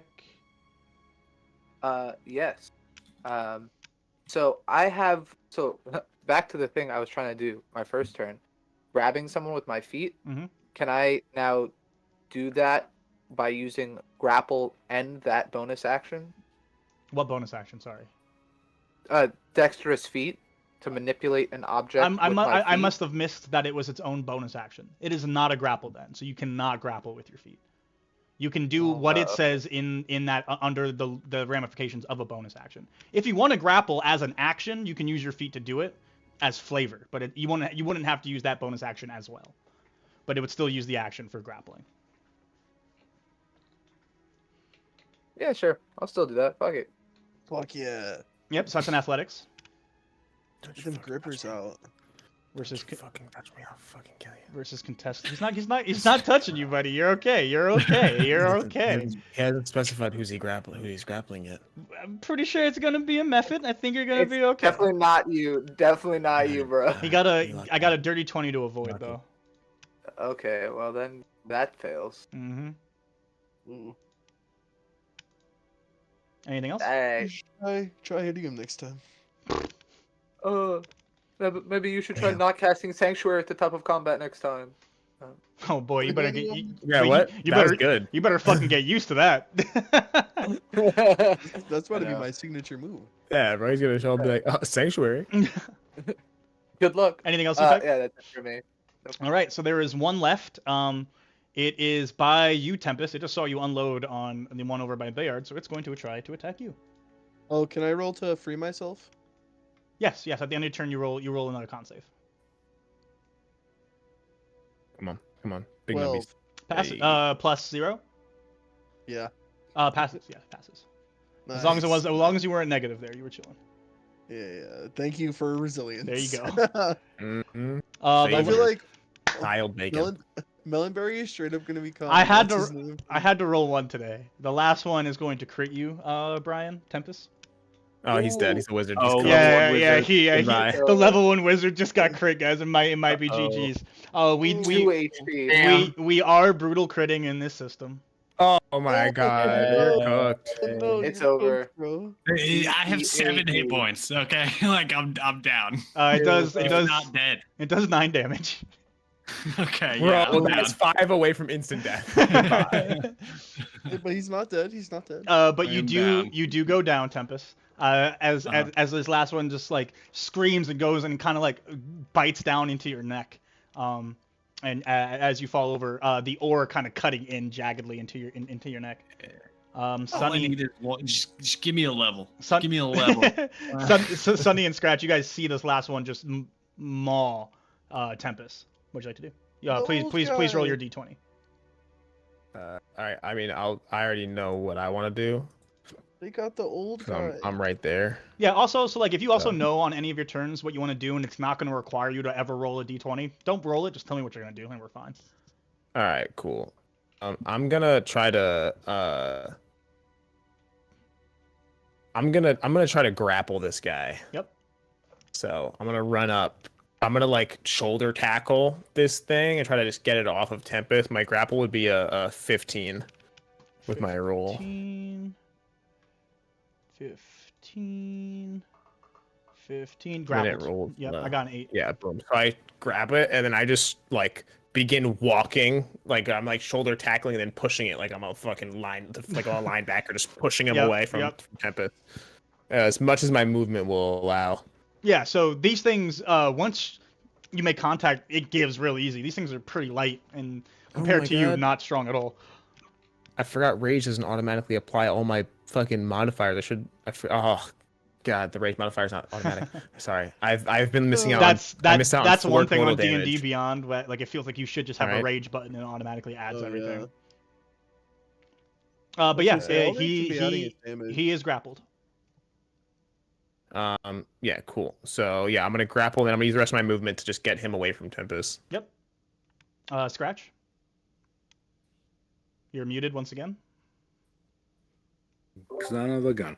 I immediately rush over to the second I see Melonberry get caked in clay, I immediately rush over and try to like dig him out. I don't have a shovel or anything, so I'm just using my little pawsies. So as you run up to help assist him, you kind of watch Melonberry just go, achoo! And he sneezes, and all of the clay kind of just like flies off of him, and he shakes off, and he's good again. I just like hold him, give him a big hug. I kind of just check him, like, okay, you got it all off? You good? You okay? You got everything? How you doing? Look at me. Look at me in the eye. Look, follow my finger. Follow my finger. You follow my finger? He's not looking at you. He's looking at Tempest, who is unconscious on the ground. On the What's wrong? complete What's other wrong? side of the lake. From you guys is where Tempest is. Oh yeah, just like looking off in the distance. What's wrong? What's wrong? Hey, buddy. Hey, look at me. Look at me. What's wrong? This points.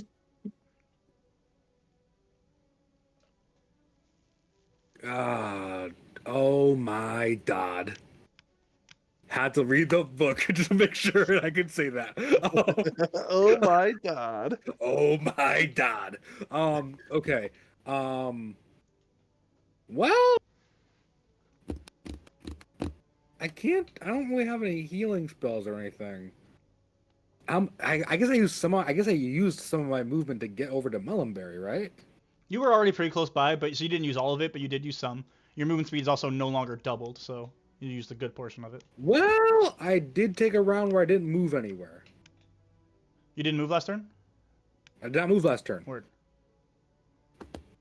But I don't really have like a healing thing. I don't know what I can really do for Tempest. Hey man, But Melonberry's gonna think I'm a jerk if I don't do anything. So, You can just try to stabilize him so he stops making death saving throws. yeah. You also gather you probably won't be able to reach him this turn anyway. He's gotta try. He's gotta try. He sees that look on that kid's face. Peck He's is like, pretty close. he looks at Mark and goes, and Bayon go, watch the kid. And then Feline's agility dashes, 60 tries to feet? get over to Oh wait, what? no, feline agility plus dash. Yeah, you get there on this turn. That's 120. Yeah, you easily get to him, but with no action left, no action economy. yeah. So I just go straight towards them. Yep. Back to the top. If you all want to roll your d20, if you plan on attacking, there was this one hostile method left. What would you guys like to do? Am I within movement distance of? This one is still on. Tempest? Oh yeah, absolutely. Everyone who's on their respective side is within range of each other. Melonberry's taking the dodge action. Heard that? Epec would miss an attack. Mark would miss an attack. Sorry, Mark. What's your modifier, Mark? I apologize. I have it It up is for dagger plus 5 I have you at to hit. and a +6 with your magic, right? What magic? What magic? Right. I'm just a potter. Yeah, just a potter. You feel like you could probably hit if you had something that wasn't a weapon. Yeah. So I'll throw the shovel down. Actually, I you know will- what? As a matter of fact, Oh. Tempest just got pretty brutally downed. He is bleeding out of the neck. Oh. The sight of blood, Mark, coming from a friend is confusing. It is equal parts concerning and alluring. Excuse me? Somebody is getting a little excited. Okay. Not ready to come out yet, but excited. Okay. I think that'll translate to Mark just going feral on the mephit in front of him. He's drops shovel and is just gonna like try and strangle it. So the method in front of you is already been exploded and is dead. So you now start like almost angrily playing with clay the way you would know how, but are like kind of beating it and tenderizing it over and over. To those of you around it, you just see him beating up on clay pretty ferociously, and it's like the most intense look you've seen in his face, at least today. Uh-oh. As Mark just goes ballistic on clay. What? And you've That's a good thing I'm detected. certainly never seen Mark treat clay like this. His neighbors, like, they're pretty normal, but Clay, no. Clay, no, never. Never the Clay. Aww. Still everyone's turn? Yeah. I would like to run to Tempest. Okay. You will take an opportunity attack on your way to him, because you're on the other side of the method from him. That's fine. Yep. I can. So you run past the method to Tempest. The method will reach out to try and swipe at you. It's gonna hit. No. It's a 21 to hit. No. Yeah. And it's gonna do 5 damage as it swipes out at you. Okay. 5 damage. Great. And then I'm gonna go and stabilize Tempest. All right, you do. So Tempest, you are no longer on rolling death saves, though you do not have any HP. You are still unconscious. Epek, go ahead and roll a medicine check for me. Okay. Sick. What'd you get? You didn't roll yet. I did roll. Oh, I didn't see it. So what'd you get? Oh, I am not 2. scrolled all the way down. I apologize. Yeah. So, yikes, not very good. Nope. You have no idea really what you're doing. You just kind of run over to him and you see where he's bleeding and you kind of just go, and you grab leaves and stuff to try and cover it. You still are stabilized, Tempest. You are not making death saves, but you are unconscious and all that. Gotcha. Kid, I don't think that's helping. He's I don't think on it's the either. other side of the lake from you. From each Is other. he? Oh no, you just ran What? across. You just ran across. I forgot to I scratch just your wanna- across. My bad. I'm with that. Yeah. I just don't have any healing. I don't know what else to do. Still got Tempest or Tempest go. Oh wait, no, you're not making death saves. Actually, sorry, Tempest. Go ahead and make the first death save for before Epek's turn. I do apologize. Won't make too much of a difference, but just in case. That one. You That want me one. That to- one. And then we still have Bayard. That's 0. So you would roll that to yourself. Whenever you're rolling death saves, Tempest, you're gonna roll those. Whenever you roll a dice, it gives you a chance to show it to everyone or to self. You're gonna roll to self, and you'll have to message me what you got because I won't be able to see it. But we saw what you got there, and holy shit. Okay. Yeah, you would have failed 2 death saves there, automatically. Dice Gods want you dead, Sheesh. bro. Bayard, you're the only one left who my God. hasn't gone, I believe. What'd you get for playing a level 1 wizard? Something. Melonberry's still restrained, right? No, he is no longer No. restrained. No? Oh, no? Okay. Then I will start... I'll start running back over to the area that Tempest is in then. Okay. So I'm And not. I guess Am I'll I stable What was that? What happened? Right? Am I stable yet? Yes. I went from Yes. being Yes. stable You to are being stable. critical. You are not Okay. dead, but you are not. You have 0 HP. You are unconscious. Cool. What are you doing, Bayard? I'll dash to try and get over to where Tempest is. Gotcha. So you're running 60 feet. You get all the way across the bridge, essentially. Which brings us to the last method. No one struck it down. And between its last turn and now.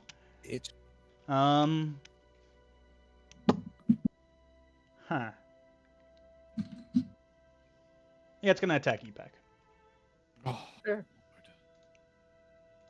Felt real hard about attacking me, didn't you? Yeah, I really Oh, did. You so- saw that? what about the You one saw that the was gears grappled? turning right there? Yeah. You saw the gears I turning? did. I was scared. Wait, what happened to the one that I'm grappling? Someone, if I'm not mistaken, someone killed it while you had it grappled. Oh, okay. Yeah, cool. yeah. There was only one left on that side, and someone targeted it and blew it up. This one misses its attack, though. Nice. Oh, I apologize. This is the one you had grappled. It should have made its opportunity attack against Epek at disadvantage. That is on me. Oops, I accidentally just took it out. Nice. No, it's just grapple. It just has 0 movement. Oh, right. I always forget that. I feel like Okay. grapple should do that, and then it doesn't. You're 100% right. So yeah, because you have to get restrained to do that. so it still misses its attack, which brings us back to Sunny and Scratch. Sunny, you haven't grappled. Yeah, I'm gonna beat the shit out of it. Go ahead and roll it. Sonny has it grappled, yeah. and then I want to just like pick it up, and I want to do like a fucking like a oh man, like a You're suplexing it. wrestling move. Yeah, you're Yeah, it's suplexing called it. Yeah, thank Yeah. you. That's the move. I Taking was it trying to down to remember what it was Suplex called, but I City. couldn't remember. I want to try to suplex it. It's a German suplex. Unarmed strike. 13. Actually, wait, hold on. Yeah, 13. Tell me how you get him. Would I be able to hit? Ooh. Oh, yeah. So Sonny just sort of, with a big smile on his face, like a borderline inspiring smile, just, and he winks at Epek as he brings it up, and then just drives this thing into the ground. It's like head crumples into its body, like just becomes the dude from fucking that. What's his name? What's the show? 90 Day Fiance or whatever. The Okay, dude yeah, back yeah. then, it looks like that guy now. Wait, what? Not the All show I was right. expecting you to say, Expecting but yes. What a pull. No, I'm gonna say like Gumby or something. Indeed was no, not. 'cause I'm getting rid of its neck, and that's the only thing. That's the only person I can think of who doesn't have a neck. Yeah, I need Sunny and Epek to make con saves. Big Ed. Yeah. Oh, my con save. Yes. Oh, my con save. I got you. Yes, please. 16. Yeah, so as this thing shines right before it explodes, it releases this blinding light, which you guys avoid your eyes from, and it explodes. And the rest of the Mephits that are still here in the mining camp now see you guys as a threat, and while they were already kind of manically running, they are now manically running and avoiding you guys. It's at this moment that you hear a voice kind of go, "Where are they gone?" And you guys remember that Rodor has been here with you guys this whole time. Oh my god. And So- you see like a head picking up. Don't worry. You see a head picking up from behind a trunk. Where are they gone? All clear, Rodo. We got it handled. You're Ooh, Sonny good had to a go. As Sonny handle. like calms down. Those little was devils really are cool. nasty little We do. buggers. We do need to get Tempest some help, like now. Oh yeah. Anybody Thanks have for all the any help, buddy? potion? Take one of these, and he hands just a standard healing potion to whoever will take it. I'll take it and I'll administer it to Tempest. Just as a reminder, I know we're out of combat, so it doesn't really matter. You use your action to administer a potion to Tempest. A bonus action would be to yourself. How much is this potion? It's like money. Mikey, if you don't mind rolling, if you are the one administering a healing potion, you are the one rolling the dice for the healing potion. And what is it? D4 2. Sorry, what? 2d4 plus 2? Yes.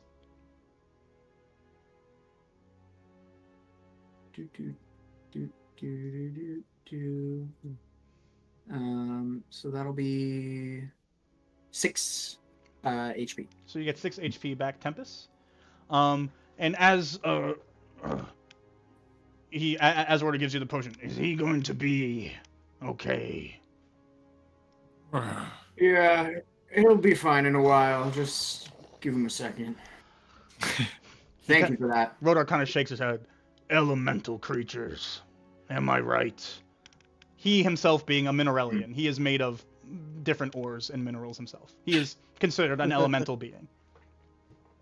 Cool. Bro, I don't know if I'm Uncle allowed Rocket to agree with over that, here. friend. I imagine Tempest wakes up, kind of looks around while laying down, and then just falls back asleep. Well, it's not a bad sign that he's awake and sleeping.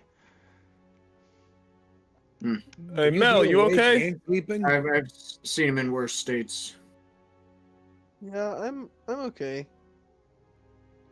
All right, buddy. I didn't- Sonny, I I think didn't get goes hurt. to Mel and Barry, except brushing mud off of him. I just got muddy. He's got some clay Looking- like you're caked looking- into looking his a lot fur. Yeah, you're getting sturdier. You've been must be eating all your your vegetables. Gives I like a think pat on the back. We have to start calling you Mud. I've had like a grilled cheese for the past 10 days in a row. Are we all like in the same Wow. like together again now? You making them at night? You're out of combat, so you know, but you can be wherever you want. Okay. Once we're all good, I immediately walk over to Melonberry. I grab his wrist and I go, "Okay, we went to the cave. Bad idea. Go home now." Oh, I have to find the chest. No, Yes. no. Do you not remember what just happened 5 seconds ago? Well, I need to find the chest for my friend. Why? You keep it down. I'm trying to sleep over here. Because he He's asked me trying to sleep. I see you. You're Wait a allowed to- minute. What is that? And Rodar, you guys see, points across the lake, and amongst the final mephits kind of scattering around, you notice one that is a strikingly different color than the rest. It has like a deep purple main color with forest green and golden hues kind of sparkling through it. It is unlike anything you have ever seen before. Bayard and Tempest, you guys recognize this ore, or you think you recognize this ore to be the exact, or at least it fits the exact description of the ore you were sent here to find. The one that the Threshstone Mining Company has failed to find to this point. Rodor now points across. What is that? And he looks immediately to you, Bayard and Tempest. Well, it's Yeah. Oh, we need to get that thing now. yeah, that's what we came here for. That's Electromethod. You guys know, you guys would know of Electrum. As people who have played D&D, we know this to be a very valuable source of metal. It is the highest incantation of the coin system in this world. It is extremely, extremely rare. Thought to, for the longest time, to only be found on mainland Thresh, unavailable entirely in Aerodwell. Still not to be discovered in Aerodwell. There is still Electrum pieces that float around from the old times, but no new Electrum has ever been mined. But what you see now is an Electrum ore method. That's useful. And it scurries into crazy. kind of it scurries down one of the mining tunnels. And Rodar's eyes widen and goes, oh, catch it, and he starts running. Bayard will do the same. Right. Was it ever at any point within 15 feet of me? No. Okay. Just had to check. I know why you're checking. Good on you. I heard Bayard say he's running. I heard Epec say he's running. I'll shuffle. Yeah, old man shuffle. Although I do have a 30-foot speed. Right.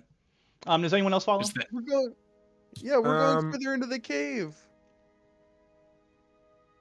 Yeah. No, we are going after them. straight home. No. I'm still holding on to you. I'm not letting go. You have not told me you were No, holding him at I- any point. I told I him heard. to go I grab heard. his wrist. Yeah. Right. I heard Okay. he was That's going to running. be contested every time unless you allow that Melonberry. It's a grapple check. I not. think I was allowing it for now, but like Okay. as he goes to hop away, he's like Don't no, resist he's him. like yeah. Mhm. Like, So go he's ahead and gonna make try a to- so go ahead and make a grapple and then a resisted check. Yeah, it's just like a grapple break you're talking about, like to escape the grapple. Yeah, it's athletics or acro. So yeah. And then it'd be contested by Dustin's athletics. 13. Melonberry. Ooh. I got a 10. Yeah. Word. Yeah, Mel, that's not a good idea, my man. We just We are going straight home. I don't want to go home. I want to find this chest for my friend. What will happen if you don't find this chest? What will happen if we continue is you're going to be put in more danger, and I'm not going to let that happen. Well, I love you, Scratch, but you're not my dad. You're not my dad. When Melonberry says this, You take 12 points of psychic. emotional damage. damage. No, Wow. the word dad rings out across the cave. All your voices echo in here, but with the tensions picking up, Melonberry kind of says, "You're not my dad," and dad echoes throughout the cave, and the cave begins to shake. Oh, Slowly no, at fuck. first, but then more violently. And starting behind you, the way out, the way you guys came in, you see the base camp slowly begin to cave in. Giant rocks falling into the water, causing huge splashes, definitely blocking the way out, but slowly making its way towards those of you who have not started running yet. Those of you who have started running, you guys are running in the opposite direction of this cave-in at the moment. I go, yeah, looks like we're going deeper into the cave. I turn and I will try to grab both Scratch and Melonberry and scoop them up and run. If they're not already running. Yeah. Holding both of them, we'll say it won't slow you down, but you won't be able to dash with the two of them. That's fine. Yeah. So you sweep them both If up you and you both guys start running. Yeah, if you guys want to be If they grabbed, allow you it. don't have to be grabbed. If they allow it, Melonberry Scratch. I think I'm in such shock that I allow it. I don't think I'm gonna fight against that rope. And then the rest of you Osmo- three, you three were running. any Mark, other what are you doing, Mark? You have a wheelbarrow full of clay. Mark has been through this time just beating the shit out of the spot on the ground where the method was. And he kind of, when he hears Dad kind of ring out and echo, he looks up bleary-eyed and sees everyone running, and I'll adrenaline rush and chase after. You all run. Those of you who didn't start running right away, so everybody except for Bayard, Epek, and Tempest, go ahead and make a dexterity saving throw. Scratch. Go ahead. I have a question for you. Yeah. So my friend, if I'm running, right? I'm trying to get Melonberry and Scratch out of danger. I don't want to hog the spotlight, but if it looks like a really big rock is gonna fall on Tempest, I think Sunny would try to catch the rock. Try to catch the rock. Yeah. I also think I think Melonberry is just running on his own. Okay, word. Gotcha. So you're only carrying Scratch. Luckily, Tempest, Bayard, and Epek started running ahead, so they're kind of further away from the cave than you guys are. So you won't have to worry too much about yourselves. Scratch, you do not need to make a dex save. Sunny and Matt, you guys can both make me dex saves as well as Mark. No, I think if Sunny doesn't grab both of us, then unless Sunny you are making the effort to grab me, It was more just like trying to get you to move and not argue about going deeper. So it was more like a sweeping motion. Like, come on, we're going this way. Mark, you're a runner. You're a track star. You're gonna run away when it gets hard. Is no one's getting falled on right now with rocks? You guys are rolling dex saves right now. Okay, it was me and who? Everybody that isn't Bayard, Tempest, and Epek. Okay, thank you. So Mark, Scratch, Melonberry, and yourself. Oh, okay, yeah. Cool. I got an 18.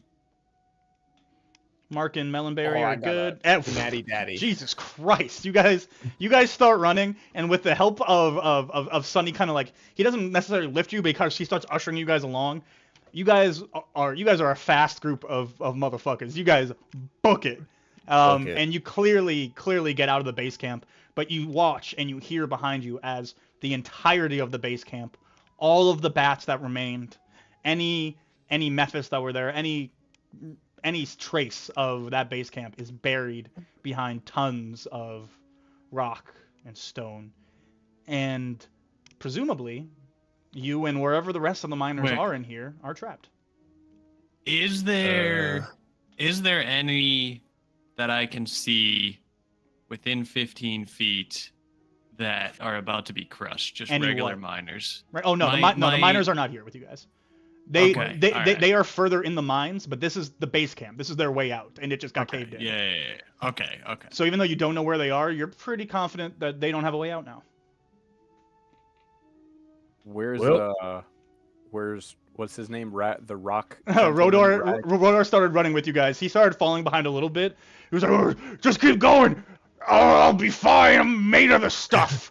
And he starts running, and the Caven's like right on his heels, and he kind of just jumps and dives at the last second and gets out the way in time. Just Nice. Nice. That's good. That was the worst cave-in yet. And we were just 2 days from retirement. Well, looks like we're gonna have to start walking, find a way out. If it's all the That's what I same to wanna you do. guys, I still intend on following that method. Bayard's still running. Same. I'm shuffling. So you guys keep running. Everyone else has stopped. You guys are just running. Oh yeah. I'm running after the. Oh, you're chasing the method. You're chasing the method. All right. I'm chasing the method. So Yeah. We have been after Rodor mining for this dives. shit forever. After Rodor dives and stops and he sees you guys still chasing, he goes, "Ugh, keep going, don't stop!" Ugh, and he gets up and he starts running all too. right. Yep. We have been mining way too long for this shit. No, literally. And it's not like I'm gonna leave now. Yeah. You guys can all make me a perception check. We are specifically not in the sunlight, correct? You are specifically not in the sunlight. Ever since you've been down in the caves, you've been specifically not in the sunlight. Sorry, I should make that clear So- to you, Melonberry. So happy everybody's You're a been rolling fucking great, vampire? because I have not. No. Don't scare me like that. I just have sunlight sensitivity. Oh. I still remember the day Bump said, "So I think I'm gonna give my character sunlight sensitivity." I'm like, "For no reason? You're just gonna do it?" He goes, "Yeah." I'm like, "Okay." All right. Who had the highest perception roll? The dirty 20. I had the lowest. Oh, I didn't even make one. I know I was supposed to make one there. It looks like It Scratch. doesn't even matter. Looks like it was Scratch. Yeah, Yeah. Yeah. So Scratch Scratch, 25. you notice it first. Anyone else with over a 12 perception, you also notice. As you're running, there's what looks like some sort of like door almost carved out into this part of the tunnel, like about halfway down. It seems old. It's kind of blocked by some stone, but it's a door. It looks like it's slightly opened. Hey, whoa, hey. No stopping! Gotta get the method! Okay, but our way out, yes, we just lost our way out, and then there's a door. First of all, a door in a cave, very suspicious. Sonny, mine. Sonny walks right through the door without a single carry. It's Scratch like he just walks in. Wait, you open the door, right? You don't walk through the door. Oh yeah, Okay. like I open and walk in. I was like, you That'd be got pretty powers sick. I don't know about? Like, what's happening? Yeah, over I'm. You As, guys didn't as, notice as he opens the door, do we see anything Make inside? Sonny make a strength check. Whoa. Check. Oh baby. It can be athletics. I'm that guy. Oh yeah, you open this door. It's heavy even for you, Sonny, but you're like, I do this shit. Oh, I have to use two hands. Yeah, you have to use two hands. Oh. And you kind of wrestle the door open. Inside, it looks like there's just like a couple burial chambers in here. They're unmarked, unnamed, but they're clearly marked where some bodies had fallen, as roses are blooming from where the bodies have dropped, which you guys know to be a very common thing in Aerodwell. Typically, the corpse rose, this type of rose, will take certain colors and certain qualities depending on the type of death the person had. Dope. These are That's all cool these stuff. are all just typical roses. Great lore. Oh, this is- feels inappropriate. It's not a way out. You should close this, Sonny. Pushes. You said you pushed the door closed? Yeah. Your mic's cutting out for me right now. Oh, sorry. I wonder if my I always have a little internet thing. You're good 5 now, minutes though. ago, but okay, yeah. So I'll just I'll push that. Yeah, so you push the door closed. As this happens, Melonberry, you almost feel like a scream of just kind of not like a terrified scream, just like an attention-seeking scream. It's in your head, but you feel it calling from the book. Wait. Uh, Let me. Okay. I kind of like poke my head and then I'm gonna just take a search around for the chest. Yeah. Family. When you say you're gonna take a search around, you're just gonna look. Yeah. I'm gonna look and then like I'll look for around the general surroundings. And then like if I need to like move stuff around, check nooks and crannies, like lift. So it's a some very stuff up, small I will. room. So once the door is open, every one of you is pretty much able to just see around. So you don't really get much from that. But once you go inside and you start looking in, you can make an investigation check at advantage for me.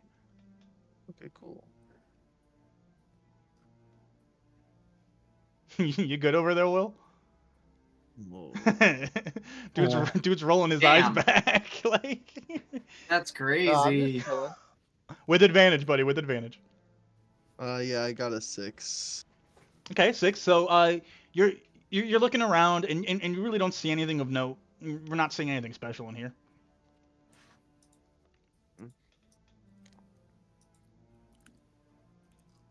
There's.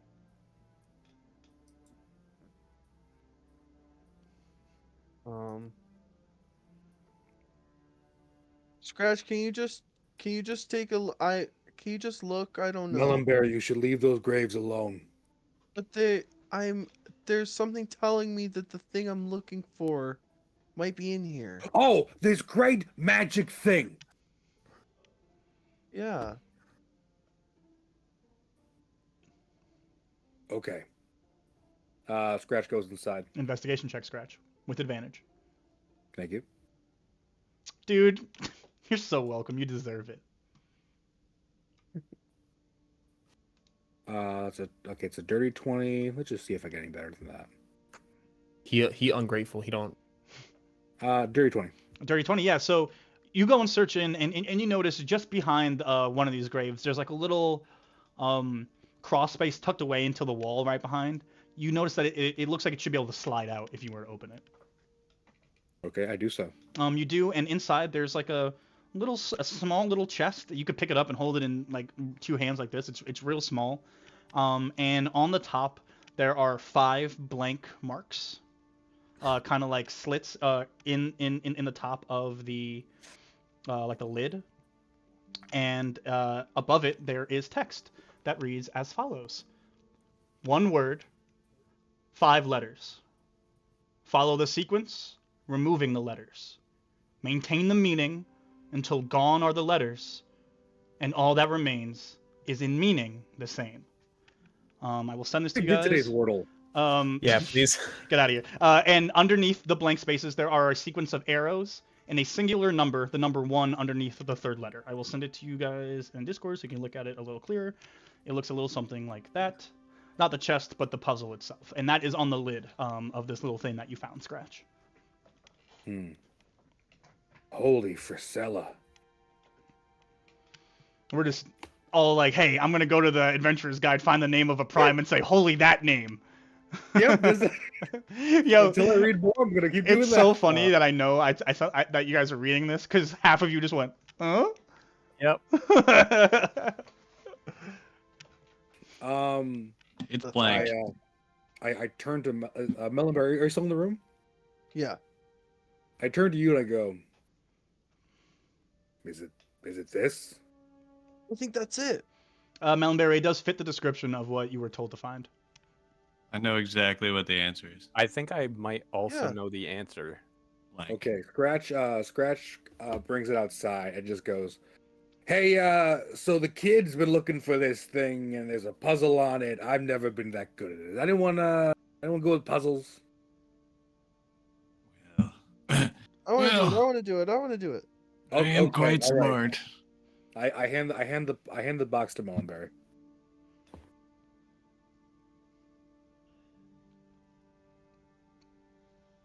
Matt? I have no fucking clue. I'm looking at this thing. And I'm like, oh my God. Yeah, I'm actually gonna look at this thing. For what it's worth, Matt, Maybe- you weren't told to open it or anything. You were just told to collect it. Yeah. It's blank. I don't think.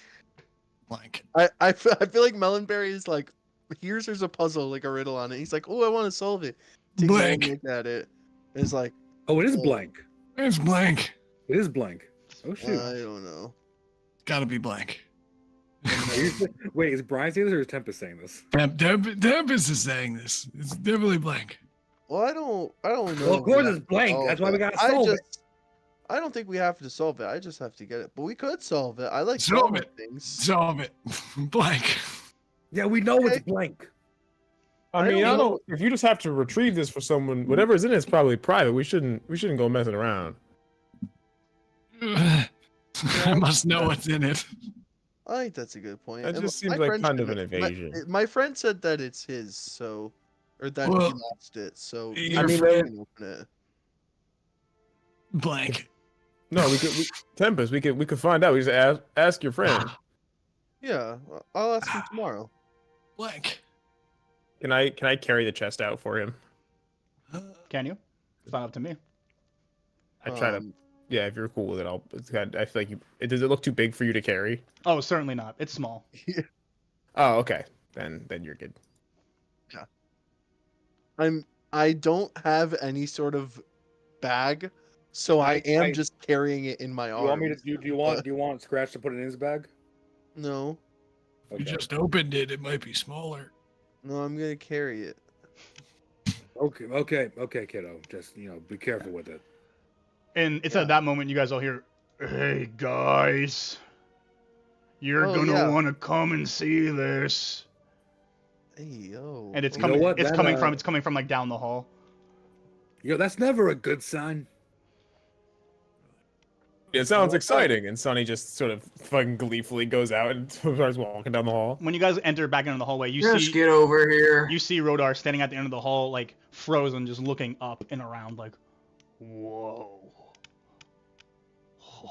Bayard You also is- notice is there's a standing pool. next to Rodar doing There's the a same. pool of light kind of swarming him too, as it appears there's like a bit of a like the cave at one point had collapsed and now light had pooled in this area a little bit from the surface. Even though you can't quite see the surface directly, there is some light pooling down ahead of you, kind of where Rodar is now. You guys are gonna want to come Bayard and would be see right up with this. Rodar as well. As you guys catch up to I'll go Rodar, for you it. guys see there's an open like chasm in front of him, and you see just lining the walls of this cavern is Electrum everywhere. Oh shit!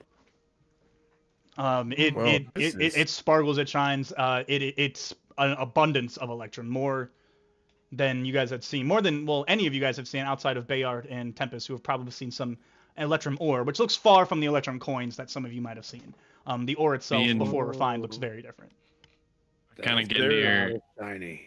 I get near Bayard and I'm like, well, I think we're getting a promotion, friend. Is that We might have Okay. to stay here a bit longer. Promotions are great and all, but how are we gonna get this out? is that that We're is that there's good. light pooling in from collapses, right? From a Can I see collapse? where It's so far up ahead, like above you. Sonny's gonna start climbing.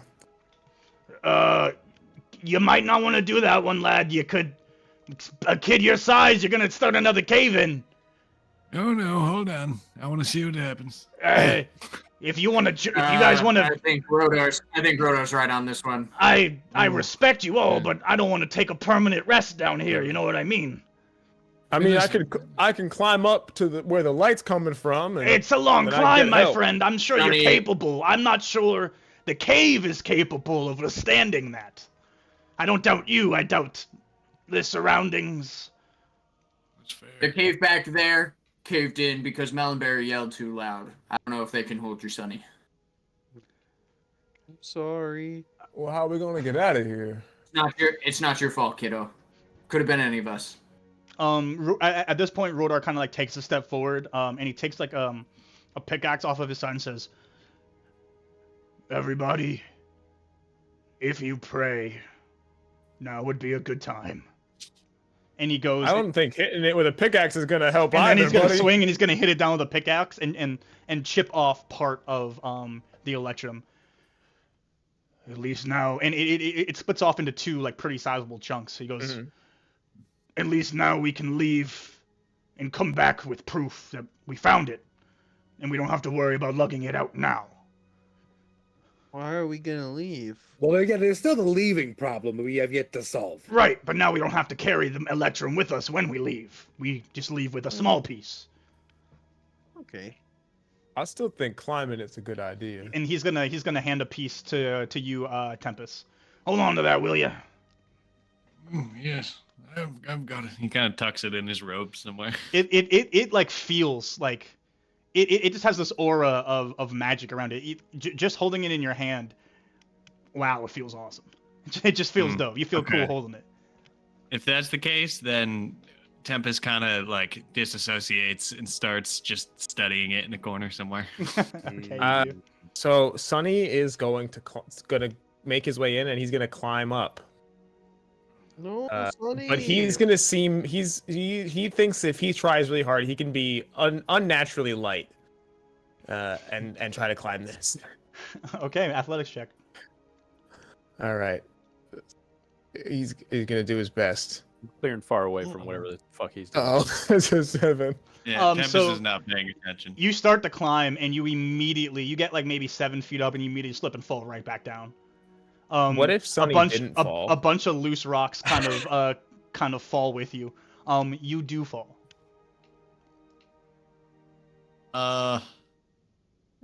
Do you remember? I do. Okay, cool. I do. Don't worry. Don't worry. I remember. How tall? How far away from me is he? Does he come within 15 feet at any point? You know what I'm trying to You can be within 15. He's not within 15 feet, but you can be within 15 feet if you want to You move just over want to lightning towards lure him. me. You just want to lightning lure something. I mean, I am, but I'm trying to keep you at 15 feet so I don't hurt you. Because you have to be okay. within 5 feet, and I only play you 10.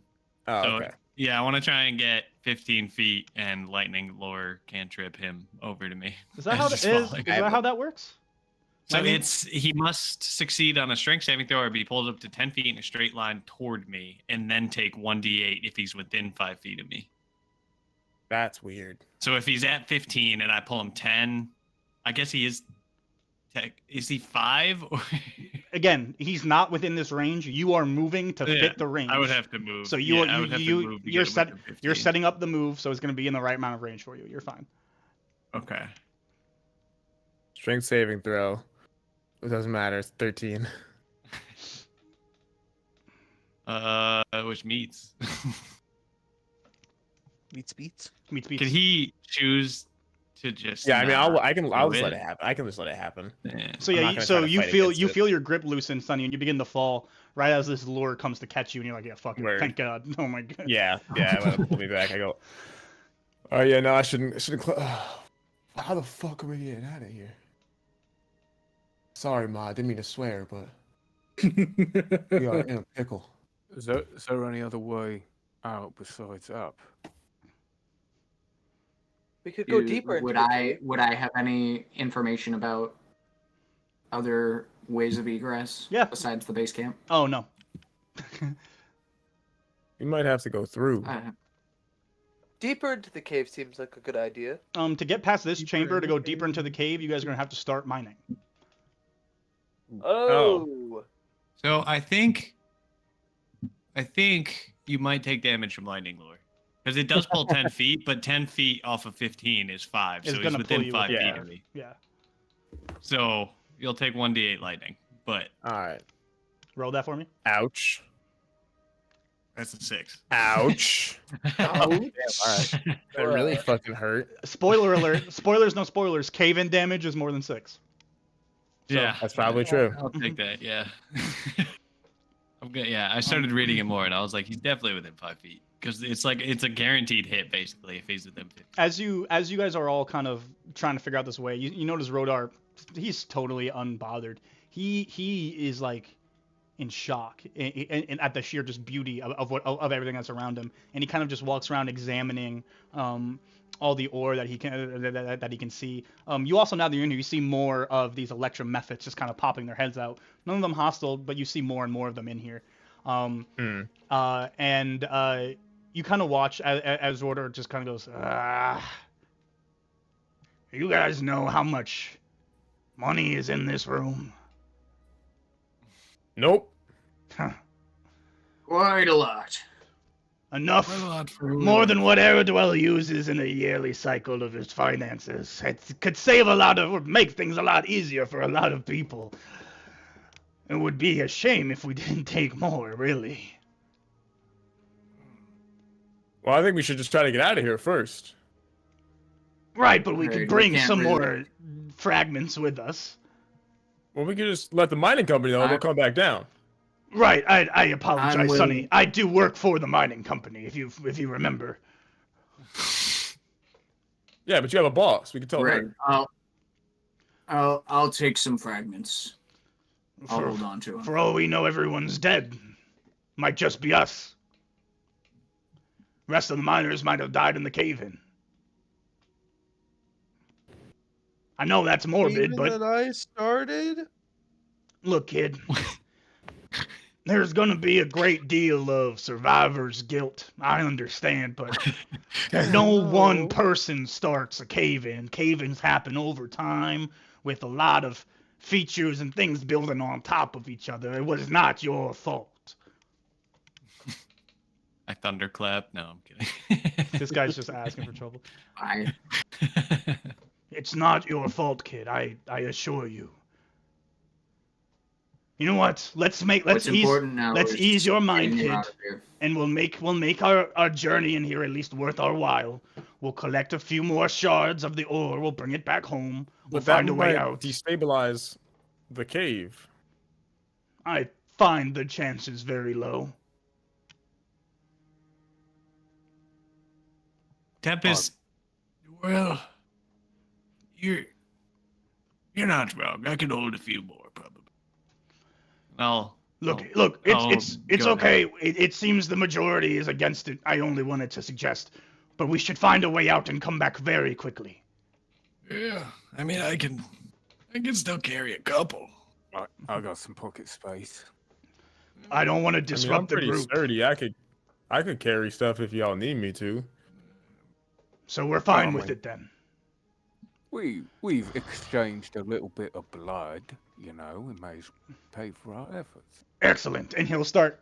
Ting, ting, ting, and he chips off a few more pieces. Kind of stuffs them into his pocket, and then he goes to hit some more. Ting, Hey, Epek. ting, and you hear as the ring of. Can you get up? Can you get up for me and just take care of some of these shards? Do some jumping jacks, maybe.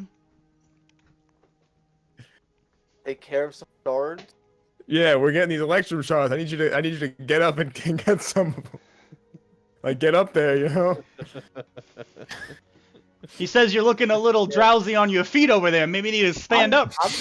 I'm still here. Yeah, so as he goes to collect more, he shoves the lot into his pockets. He goes to get some more, and you hear the chamber begin to shake once again. I told this guy. I told this guy what's gonna happen. You watch a crack run up the wall.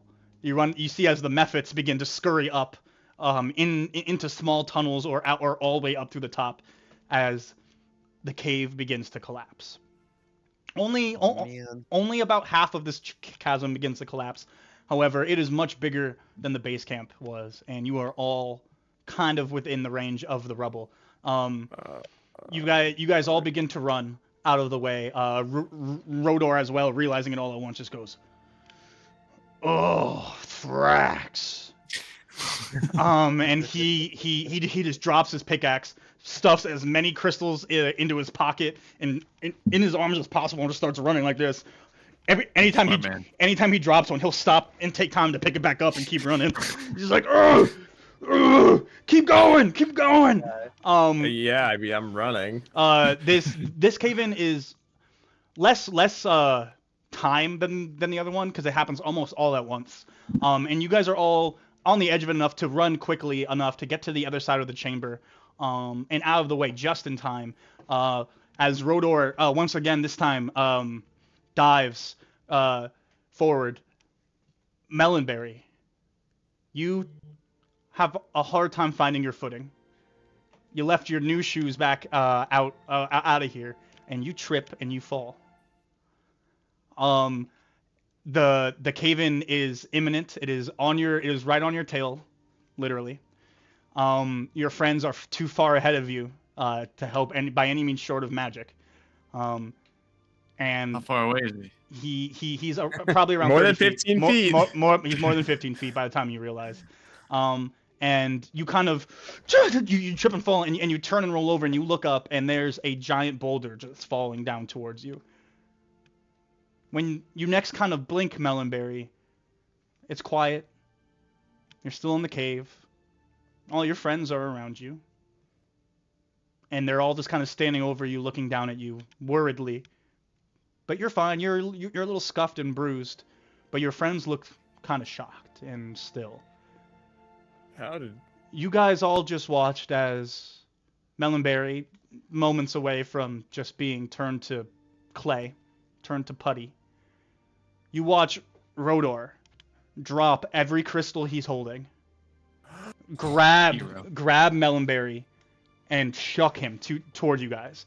You guys collectively, but mainly Sunny, cushion Melonberry's blow as the boulder falls directly on top of Rodor.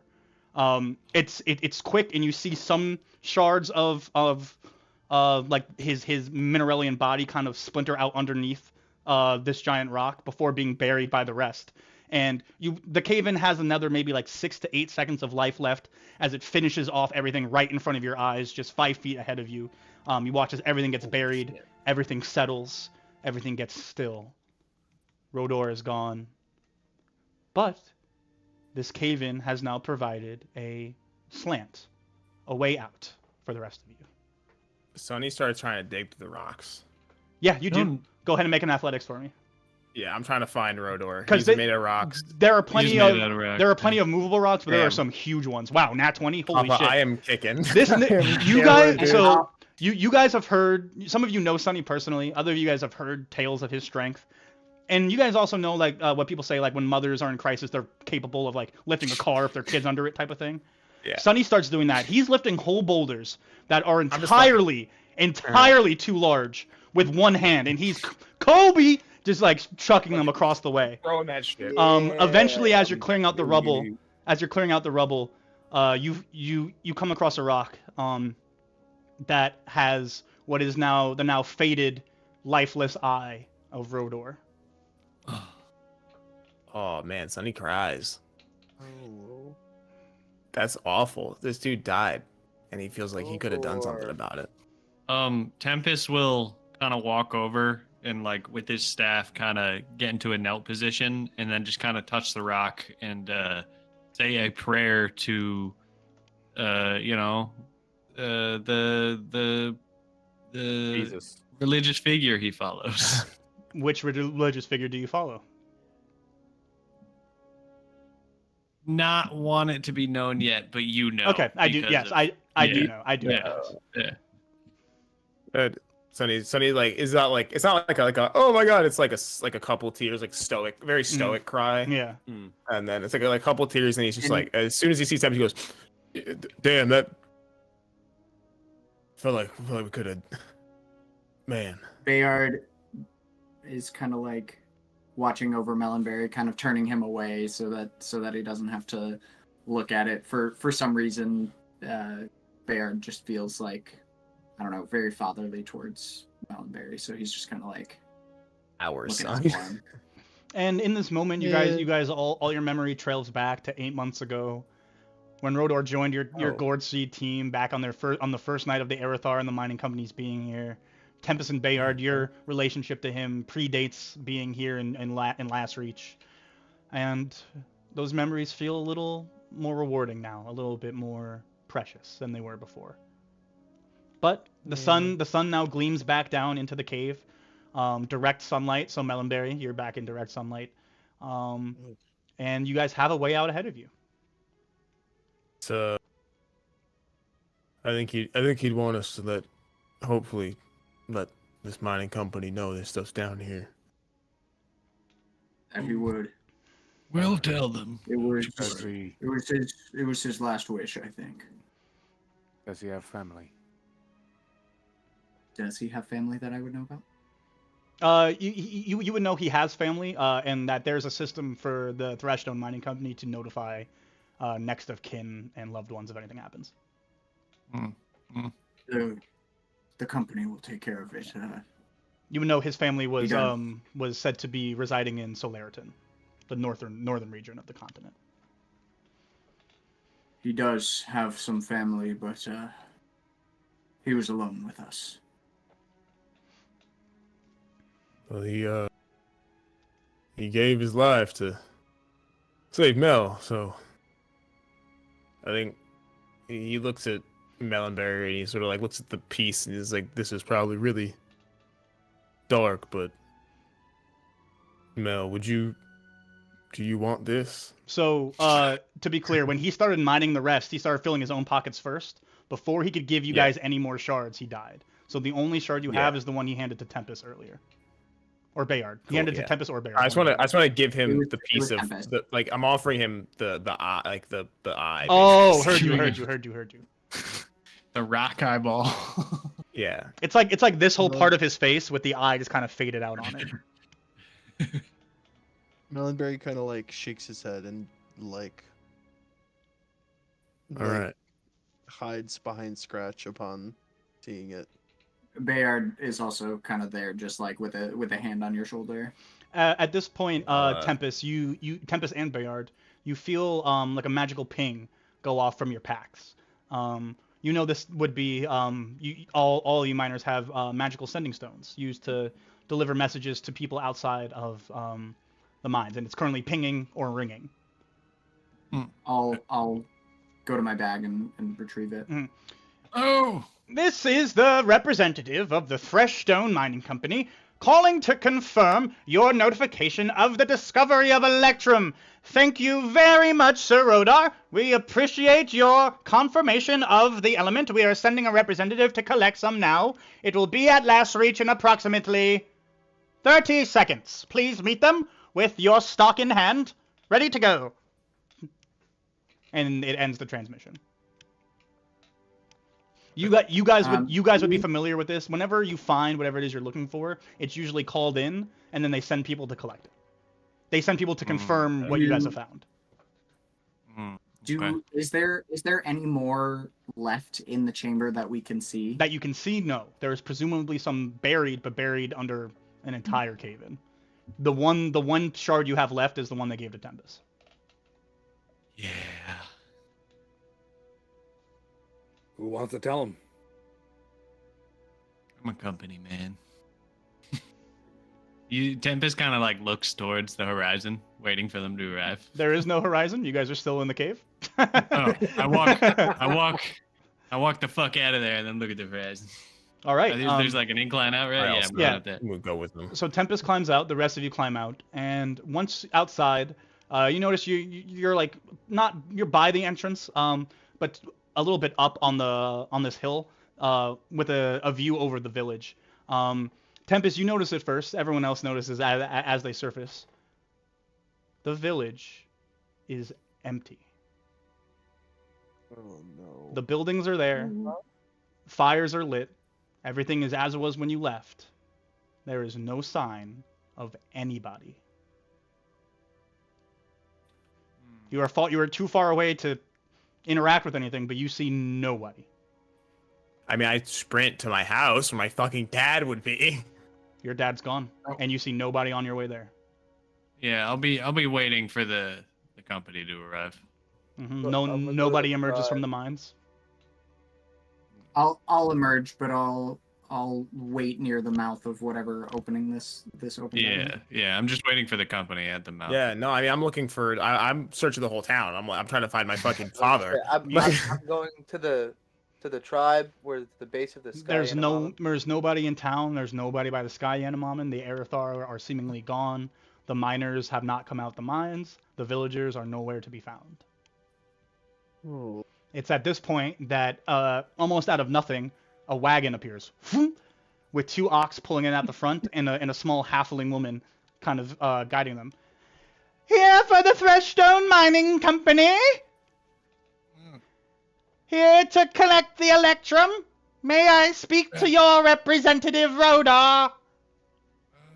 Well, we had a cave-in, and pity that. But you have the Electrum, yes? I have one piece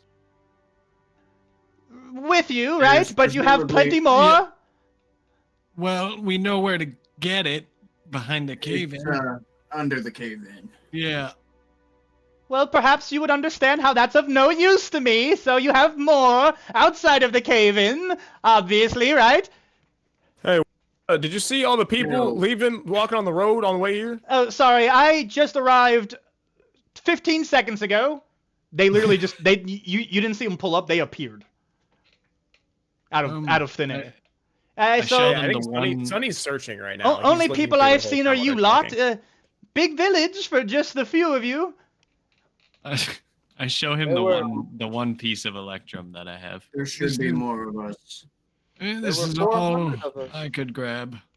Oh well, this won't do. I can't even bring this back. And she just tosses Okay. it. She tosses it back to you.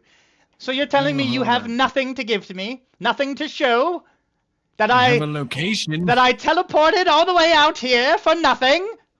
I feel like this is your job. My job is to You're collect. gonna be hurt My with job is to collect confirmation of ore that was secured by you guys, and I was told it was secured, and here I am with nothing secured. Well, If you had been here a little bit faster, you would have caught us before the cave-in, so I'd appreciate it if you True. took the tone down. yeah, you were late. Oh, so you see, that's not how our job works here at the Thrushstone Mining Company, and I think you would know that. And she kind of like pulls out like a scroll tablet, that's like one giant palm leaf.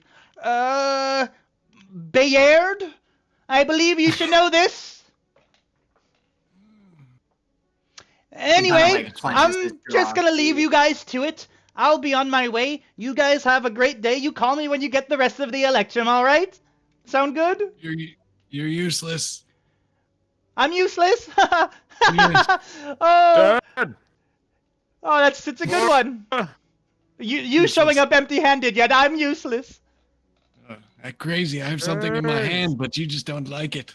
No, I like it Cozy plenty. It's guys. just not enough. For all I know, you brought that from home. Kind of look around. I'm like, I'm with the mining. You know I'm not from here. Right, but you could have found it on another Robert. job. When have we found any? You tell so me. rare. You This tell is me. the first time, but Sonny, been Sonny, forever. you continue to call Sonny. No answers. Yeah, no, I'm adding lore. I'm adding flavor. 'Cause while they're talking, I'm trying to find where the one that I know is. Like, what the fuck? Well, if you're not gonna take what we have, then you're of no use to us here. So you can go back to wherever it is you were working. Bayard, you handle this useless person. All right, you guys have fun with your friends and family in this village. And she'll just disappear. She'll disappear I like that. hate this. As I she hate disappears, this. you guys see a barrel standing, You're- and Sonny's just looking And I mad. fucking hate that guy. It was a I woman, threw that not a barrel guy. across the road. That was a Man, woman. I fucking hate that Where person. she was standing. I Yeah. hey, that made me mad. All right. Screw her. Friend with you. Where's my dad? Your entire village is gone. The mining company is, for all you know, buried and gone. And you guys just pissed off the one person who could have given you a ride. Pissed her off. We fucking We will now end the session, and that is where we will pick off next time. Where's the fucking my dad? Oh, I didn't have any fucking choice. She pissed herself off. God damn it. Bro, if you can't realize attitude when you're giving it, you deserve the punishments. I didn't even Like- call her. Like, It doesn't Me- matter. Melandri You at the not end- calling her doesn't stop you from giving her attitude when she arrives. All right. She had the attitude first. I showed her the thing. You guys, yeah, so we will pick up in 2 weeks here in the village. Everyone is gone. You guys are alone, but you guys do level up to level 2. Yeah. Where's my fucking dad? Wow. He's sick. Where's Where's my my family? dad? Like no one else is like, oh, where's the people that I know? I think Melonberry is definitely feeling that. It's just, I feel Melonberry also feels like he might have just gotten a lot of people killed. And he's very sad. I feel like he definitely ends that with looking at Scratch and being like, I wish we never went to the mines. I will say Nah. this will be the last thing I say before we cut it here for the night, Elliot. I know you're worried about your dad, but this is just some sweet payback for all of my D&D characters whose parents you've massacred Okay. in front of me. Listen, I have, but that's for plot. Oh, all right. And I'm sure I did this for no reason at all. And with that, everybody, I thank you all Roll up. I thank you all so much for joining us for session 1. We'll be back in 2 weeks for session 2 with all of our characters now level 2. We will see what they are up to. Thank you all. Thank you all my generals for out here joining us today. Generally, thank you very much. General Lee, And very much. we will catch you Thank you. guys in 2 weeks. Love you all very much. Thank you. Ooh, wrong screen. Ha ha ha ha.